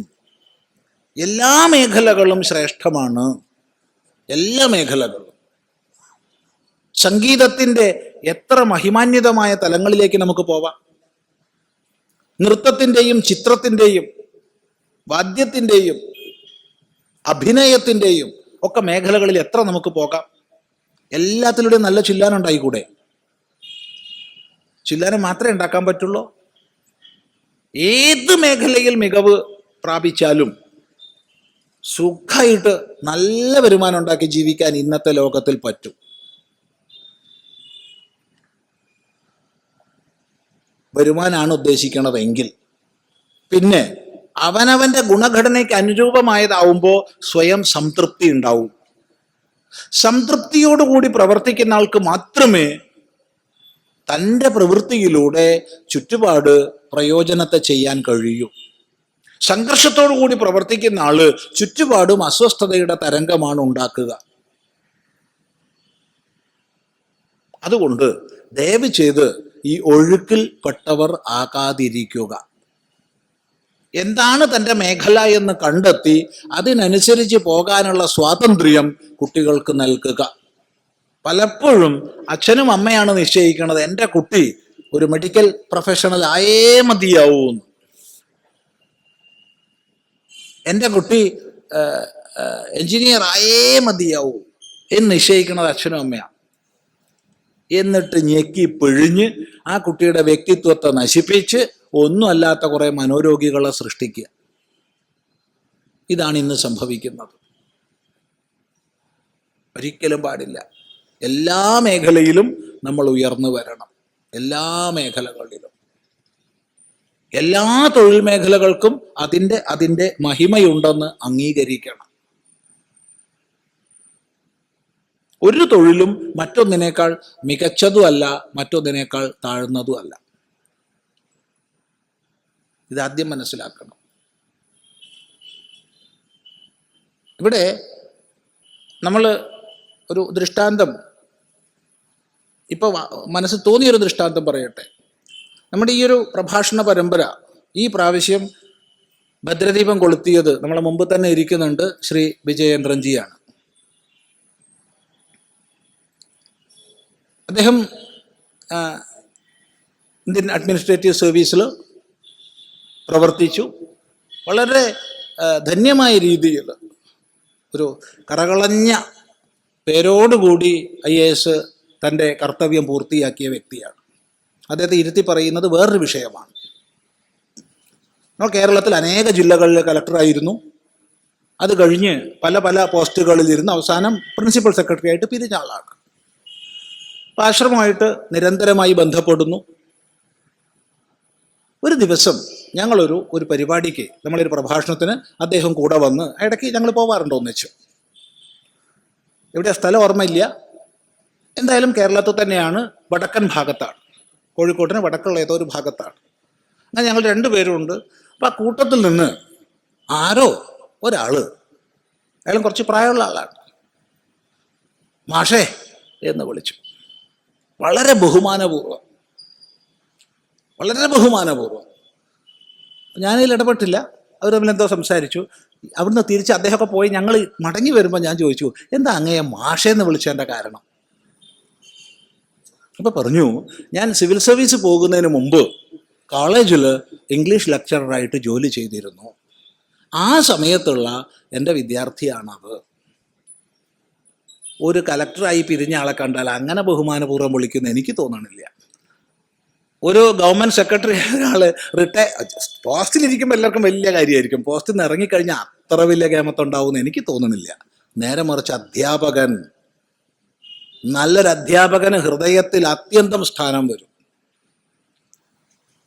ആ ഒരു ആദരവ് അകൃത്രിമമായ ആദരവാണ്. അത് കാര്യസാധ്യത്തിനുള്ള ആദരവല്ല. അതൊരിക്കലും കാര്യസാധ്യത്തിനുള്ള ആദരവല്ല. ഇത് കഥ പറയല്ല, അദ്ദേഹം മുമ്പിൽ ഇരിക്കുന്നുണ്ട്. ഇതൊന്ന് നമുക്ക് സമൂഹത്തിൽ ഒന്ന് പകർന്നു നൽകാൻ കഴിയണം. ഈ പറഞ്ഞോട് നിങ്ങളെ മക്കൾ സിവിൽ സർവൻ്റ് ആവണ്ടെന്ന് പറഞ്ഞിട്ടില്ല, IAS പോകണ്ടെന്ന്, IFS പോകണ്ടെന്ന് പറഞ്ഞിട്ടില്ല. എല്ലാത്തിലും മികച്ചു പോകണം, എല്ലാത്തിലും മികച്ചു പോകണം, എല്ലാത്തിലും മികച്ചു പോകണം. കഴിഞ്ഞ ദിവസം ആശ്രമത്തിൽ ഒരു കൊച്ചുമോൻ, ഒരു 3.5 വയസ്സേ ഉള്ളൂ. അവൻ്റെ അച്ഛൻ ഒരു പോലീസ് ഉദ്യോഗസ്ഥനാണ്. അപ്പോൾ ഈ മകൻ പറഞ്ഞു, എനിക്ക് IPS ആവണമെന്ന് പറഞ്ഞു. ഞാൻ മിടുക്കാൻ, എന്തിനാത്? അച്ഛൻ എന്നെ സല്യൂട്ട് ചെയ്യണം, അതാന്ന് പറഞ്ഞു. വേറെ ഉദ്ദേശമൊന്നുമില്ല. മിടുക്കാൻ, നല്ലോണം പഠിച്ചോളൂ, നല്ലോണം കളിച്ചോളൂ, നല്ല വ്യായാമം ചെയ്യണം എന്നൊക്കെ പറഞ്ഞ് എല്ലാം ഞാൻ ചെയ്യുന്ന അവൻ പറഞ്ഞിട്ടുള്ളത്. എല്ലാ മേഖലയിലും വേണം തീർച്ചയായിട്ടും. പക്ഷേ ഏതെങ്കിലും ചിലത് മാത്രം ശ്രേഷ്ഠമെന്ന് കണക്കാക്കരുത്.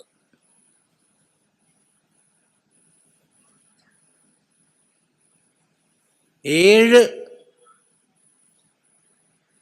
PhD-യും 2 D.Litt-ഉം ഇങ്ങനെ 9 ഡോക്ടറേറ്റാണ് ഡോക്ടർ ബാലമുരളീകൃഷ്ണയ്ക്ക്. അദ്ദേഹം ഉണ്ടാക്കിയ രാഗങ്ങളെക്കുറിച്ച് പഠിച്ചിട്ട് എത്ര പേര് ഡോക്ടറേറ്റ് എടുത്തിട്ടുണ്ടെന്ന് എനിക്കറിയില്ല. എന്തായാലും 4-ലധികം പേര് എടുത്തത് എനിക്ക് ഉറപ്പാണ്. അദ്ദേഹം ഉണ്ടാക്കിയ രാഗങ്ങളെക്കുറിച്ച് പഠിച്ചിട്ട് പത്മശ്രീ, പത്മഭൂഷൺ, പത്മവിഭൂഷൺ, ഫ്രാൻസിൻ്റെ ഷെവലിയർ. എത്രയാ പഠിച്ചേ? അദ്ദേഹത്തിൻ്റെ ജീവചരിത്രത്തിൽ പറയും 4-ാം ക്ലാസ് വരെ പഠിച്ചു എന്ന്. തെറ്റാണ്. രേഖയിൽ 4-ാം ക്ലാസ് വരെ പഠിച്ചു എന്നുണ്ട്. പക്ഷെ സത്യത്തിൽ 1-ാം ക്ലാസ്സിൽ കുറച്ച് മാസേ പോയിട്ടുള്ളൂ, ഏതാനും മാസേ സ്കൂളിൽ പോയിട്ടുള്ളൂ. കാരണം അദ്ദേഹത്തിൻ്റെ അച്ഛൻ്റെ അടുത്ത് സ്കൂളിൻ്റെ ഹെഡ് ടീച്ചറും മറ്റധ്യാപകരും കൂടി വന്ന് പറഞ്ഞു, നിങ്ങൾ ദയവ് ചെയ്ത് കുട്ടീനെ സ്കൂളിൽ പറഞ്ഞയക്കരുത്. നിങ്ങളുടെ സ്കൂളിൽ കുട്ടി പറഞ്ഞയക്കുകയാണെന്ന് വെച്ചാൽ ഞങ്ങൾക്ക് സ്കൂൾ പൂട്ടി പോകേണ്ടി വരും. കാരണം അക്കാലത്ത് ചൂരൽ പ്രയോഗമുള്ള കാല, 1935 കാലഘട്ടം. എന്ത് ചൂരൽ കഷായം കൊടുത്താലും കുട്ടികൾ ക്ലാസ്സിൽ വരില്ല. യവൻ പാട്ടുപാടും, വട്ടത്തിലിരിക്കും കുട്ടികൾ. അടിച്ച് വേദനയാക്കിയാലും ക്ലാസ്സിലേക്ക് വരില്ല. ഇങ്ങനെയാണെന്ന് വെച്ചാൽ ഞങ്ങൾ എങ്ങനെയാണ് സ്കൂൾ നടത്തുക? അതുകൊണ്ട് നിങ്ങളുടെ മകനെ സ്കൂളിൽ പറഞ്ഞയക്കരുത്. അച്ഛന് വിഷമായി. അച്ഛൻ പറഞ്ഞു, കുറച്ചെങ്കിലും പഠിക്കണ്ടേ, ഒരു വാക്ക് തരാം, നമ്മളെ LP സ്കൂളാണല്ലോ, 4-ാം ക്ലാസ് വരെ അവൻ്റെ പേര് ഞങ്ങൾ വെട്ടില്ല. അങ്ങനെയാണത്രേ അദ്ദേഹം 4-ാം ക്ലാസ് വരെ പോയി എന്ന് രേഖ ഉള്ളത്. 1-ാം ക്ലാസ് കുറച്ച് മാസമേ പോയിട്ടുള്ളൂ അത്രേ. ഒന്ന് ആലോചിച്ച് നോക്കൂ, 9 ഡോക്ടറേറ്റ്, അത് തന്നെ 2 D.Litt. എല്ലാവരും ഇങ്ങനെ ആവണം എന്നല്ല പറഞ്ഞത്, എല്ലാവരും ഇങ്ങനെ ആവുന്നല്ല പറഞ്ഞത്.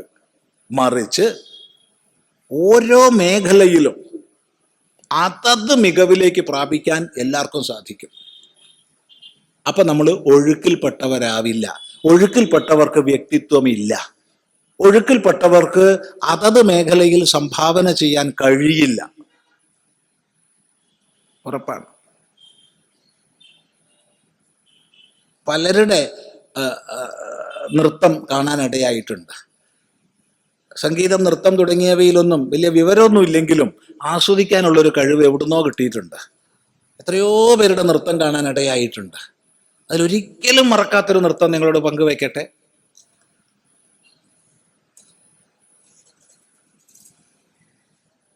ഭഗവാൻ ഭാഷ്യകാരൻ ഗുരുനാഥനെ പ്രാപിച്ച ഓംകാരേശ്വരത്ത് 108 അടി ഉയരമുള്ള ശങ്കരാചാര്യ പ്രതിമ സ്ഥാപിക്കുന്ന സന്ദർഭം.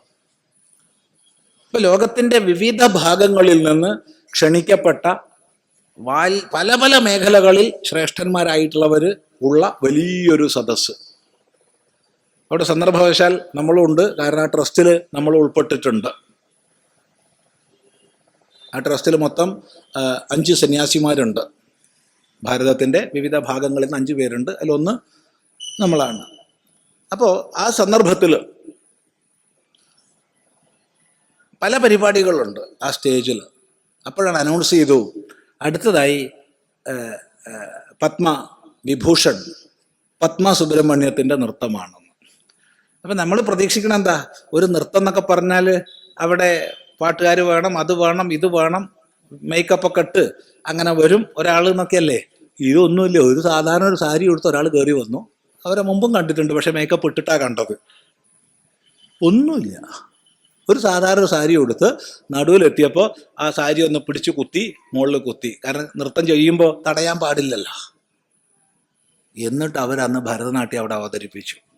എൻ്റെ ജീവിതത്തിൽ അത്ര ഹൃദയസുന്ദരമായൊരു നൃത്തം കണ്ടിട്ടില്ല.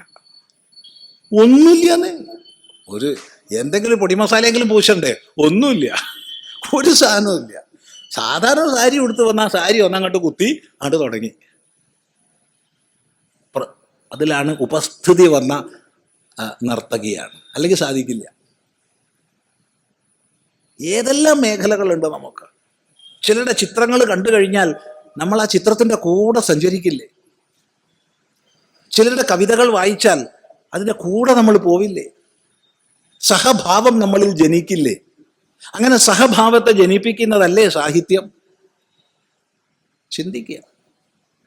അതുകൊണ്ട് പറഞ്ഞതൊന്നേ ഉള്ളൂ, ഒഴുക്കിൽപ്പെട്ടവരാവരുത്. നമ്മുടെ മക്കളെയെങ്കിലും നമ്മൾ ഒഴുക്കിലേക്ക് തള്ളിയിടരുത്. അവരുടെ ആപ്റ്റിറ്റ്യൂഡ് എന്താണ്, അവരുടെ വാസന എന്താണ് എന്ന് മനസ്സിലാക്കി അതിനനുസരിച്ച് അവരെ മുന്നോട്ട് കൊണ്ടുപോകാൻ സാധിച്ചാൽ രാഷ്ട്രത്തിന് വ്യത്യസ്ത മേഖലകളിൽ മഹിമാന്വിത ഭാവമുള്ള വ്യക്തികളെ ലഭിക്കും. അതാണ് പറയാനുള്ളത്. സത്സംഗം മാസികയെക്കുറിച്ച് സൂചിപ്പിക്കാമോ എന്നാണ്. ഇതിപ്പോൾ ആശ്രമത്തിൻ്റെ ഭാഗത്തു നിന്ന് തന്നെ ആരോ എഴുതി വെച്ചതാണ്. തീർച്ചയായിട്ടും സൂചിപ്പിക്കുകയല്ല, കിട്ടിയ ചാൻസിന് പരസ്യം പറഞ്ഞേ മതിയാവൂ.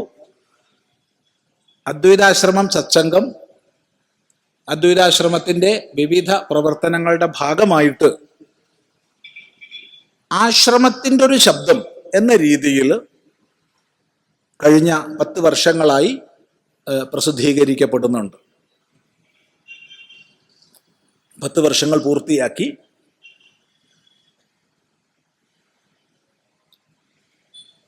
അതിൽ വേദാന്തം, ധർമ്മശാസ്ത്രം, സംസ്കൃത ഭാഷ, വർത്തമാനകാലീന ഭാരതീയ സ്ഥിതിഗതികൾ, കുട്ടികൾക്ക് ധർമ്മപ്രബോധനം ചെയ്യേണ്ടത് എങ്ങനെ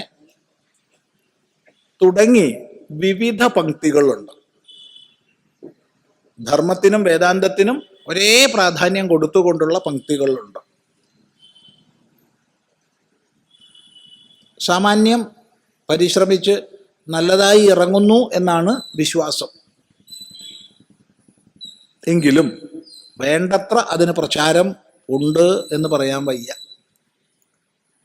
ഇപ്പം ഈ ഇരിക്കുന്ന ഓരോരുത്തരും അതിൻ്റെ വരിക്കാരാവുകയും അതിൻ്റെ പ്രചാരകരാവുകയും ചെയ്താൽ അത് വലിയൊരു ധർമ്മസേവയായിരിക്കും.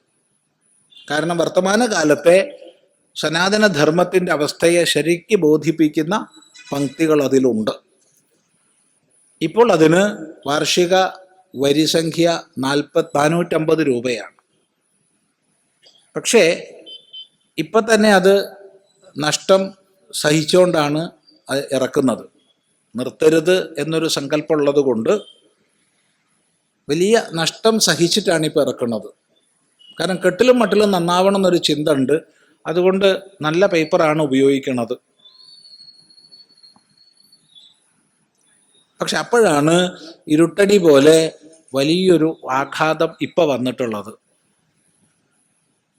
പുതിയ തീരുമാനം കേന്ദ്ര ഗവൺമെൻറ്റിൻ്റെത് വന്നു കഴിഞ്ഞു. മാസികകൾക്ക്, ദ്വൈമാസികകൾക്ക്, ത്രൈമാസികകൾക്ക്, അതുപോലെ ബൈആനുവൽ ആനുവൽ പതിപ്പുകൾക്കൊക്കെ പോസ്റ്റൽ ഇളവ് എടുത്തു മാറ്റി. അപ്പം അങ്ങനെ വരുമ്പോൾ 9 രൂപ ഒരു വർഷം ഒരാൾക്ക് സ്റ്റാമ്പിനത്തിൽ ചെലവാക്കേണ്ടത് 120 രൂപയായി ഉയർന്നു.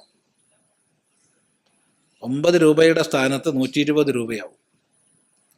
ഇപ്പോൾ ഉള്ള നഷ്ടം ഏകദേശം ഒരു 8 ഇരട്ടിയെങ്കിലും ആവുന്ന അവസ്ഥയാണ് വരിക. അപ്പം അതിൻ്റെ വില വർദ്ധിപ്പിച്ചേ മതിയാവൂ. വില വർദ്ധിപ്പിച്ചുകൊണ്ട് മാത്രം പ്രയോജനമില്ല, പരമാവധി പേരിലേക്ക് എത്തിക്കാൻ പരിശ്രമിക്കണം. അതുകൊണ്ട് ഈ കൂടിയ സജ്ജനങ്ങളോട് പറയാനുള്ളത്, അത് ഒരു പ്രാവശ്യമെങ്കിലും ഒന്ന് വായിക്കുക. നല്ലതാണ്, വേണ്ടതാണ് എന്ന് തോന്നുന്നുണ്ടെങ്കിൽ വരിക്കാരാവുക. അത് എന്തെങ്കിലും പ്രയോജനം വർത്തമാനകാലത്തിൽ ഉണ്ടാവും എന്ന് തോന്നുന്നുണ്ടെങ്കിൽ നമ്മുടെ പരിചിതരെ അതിൽ അംഗങ്ങളായി ചേർക്കുക. എന്തിനൊക്കെ പണം ചെലവഴിക്കുന്നുണ്ട്, എത്രയൊക്കെ ചെലവഴിക്കുന്നുണ്ട്. ഇതിപ്പോൾ എത്രയാ കൂട്ടിയാൽ പുതിയ റേറ്റ് എത്ര വരും എന്നറിയില്ല. ഇപ്പം 450 രൂപയാണ്. ഇനി അതിൽ ആരും ചേരണ്ട കേട്ടോ പുതുതായിട്ട്. കാരണം ഈ പോസ്റ്റൽ വർധനവ് വന്നുകൊണ്ട് എന്തായാലും ഒന്ന് വർദ്ധിപ്പിക്കേണ്ടതായിട്ടിരിക്കുന്നു.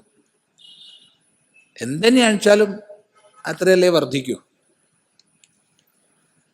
അതുകൊണ്ട് അതിൻ്റെ പ്രചരണം ചെയ്താൽ നല്ലതാണ് എന്നൊരു അഭിപ്രായമുണ്ട്. നമ്മുടെ നാട്ടിലെ വലിയൊരു ശതമാനം ദേവീക്ഷേത്രങ്ങളിലും ശിവക്ഷേത്രങ്ങളിലും ഇപ്പോൾ ഒഴിച്ചുകൂടാനാവാത്തൊരു അനുഷ്ഠാനം എന്ന പോലെ എല്ലാ വർഷവും ഭാഗവത സപ്താഹങ്ങൾ നടന്നുകൊണ്ടിരിക്കുകയാണ്. ദേവീക്ഷേത്രങ്ങളിൽ ദേവീ ഭാഗവതവും ശിവക്ഷേത്രങ്ങളിൽ ശിവപുരാണവും അതുപോലെ മറ്റു ദേവതാക്ഷേത്രങ്ങളിൽ അവിടുത്തെ ചൈതന്യത്തിന് അനുയോജ്യവുമായ പുരാണങ്ങൾ തന്നെയല്ലേ പാരായണം ചെയ്യേണ്ടത്? ആ ക്ഷേത്രത്തിൽ കുടികൊള്ളുന്ന ദേവതാസങ്കല്പത്തിൽ മാത്രം അടിയുറച്ച ഭക്തിയുള്ള സാധാരണ ഭക്തരുടെ മനസ്സിൽ ഒരു ആശയക്കുഴപ്പം ഉണ്ടാക്കാൻ ഇത് കാരണമാകില്ലേ? ഈ വിഷയത്തിൽ സ്വാമിജിയുടെ വിലയേറിയ അഭിപ്രായം അറിയുന്നതിനായി പ്രാർത്ഥനാപൂർവം. ഇവിടെ ശ്രദ്ധിക്കേണ്ടത്, നമുക്ക് പുരാണങ്ങൾ, മഹാപുരാണങ്ങൾ തന്നെ 18 ഉണ്ട്. ആ മഹാപുരാണങ്ങൾ ശൈവ വിഭാഗത്തിലും ശാക്തേയ വിഭാഗത്തിലും വൈഷ്ണവ വിഭാഗത്തിലും പ്രധാനമായി വിഭജിക്കാം. അതിൽ ശൈവത്തിൽ തന്നെ ഗാണപത്യവും സ്കാന്തവും ഉണ്ട്. അപ്പൊ ഇത്രയും പറഞ്ഞു കഴിഞ്ഞാൽ സനാതനധർമ്മത്തിലെ വൈദിക സമ്പ്രദായത്തിലെ എല്ലാ ദേവതാരാധനകളുമായും ബന്ധപ്പെട്ട പുരാണങ്ങൾ നമുക്കുണ്ട്. അതുകൊണ്ട് ഏറ്റവും നല്ലത്, ഒരു സംശയമില്ലാതെ പറയാം, അതത് ദേവതാസങ്കല്പത്തിനനുസൃതമായ പുരാണ പാരായണം ഏർപ്പാട് ചെയ്യുന്നതാണ്. ശിവക്ഷേത്രമാണോ ശിവപുരാണം, ലിംഗപുരാണം തുടങ്ങിയവ സപ്താഹമായിട്ടോ നവാഹായിട്ടോ ഏർപ്പാട് ചെയ്യാം. ദേവീക്ഷേത്രമാണെങ്കിൽ ദേവീ ഭാഗവതം തുടങ്ങി അനേകമുണ്ട്. വൈഷ്ണവ ക്ഷേത്രമാണെങ്കിൽ ശ്രീമദ് ഭാഗവതം, വിഷ്ണുപുരാണം തുടങ്ങി അനേകമുണ്ട്.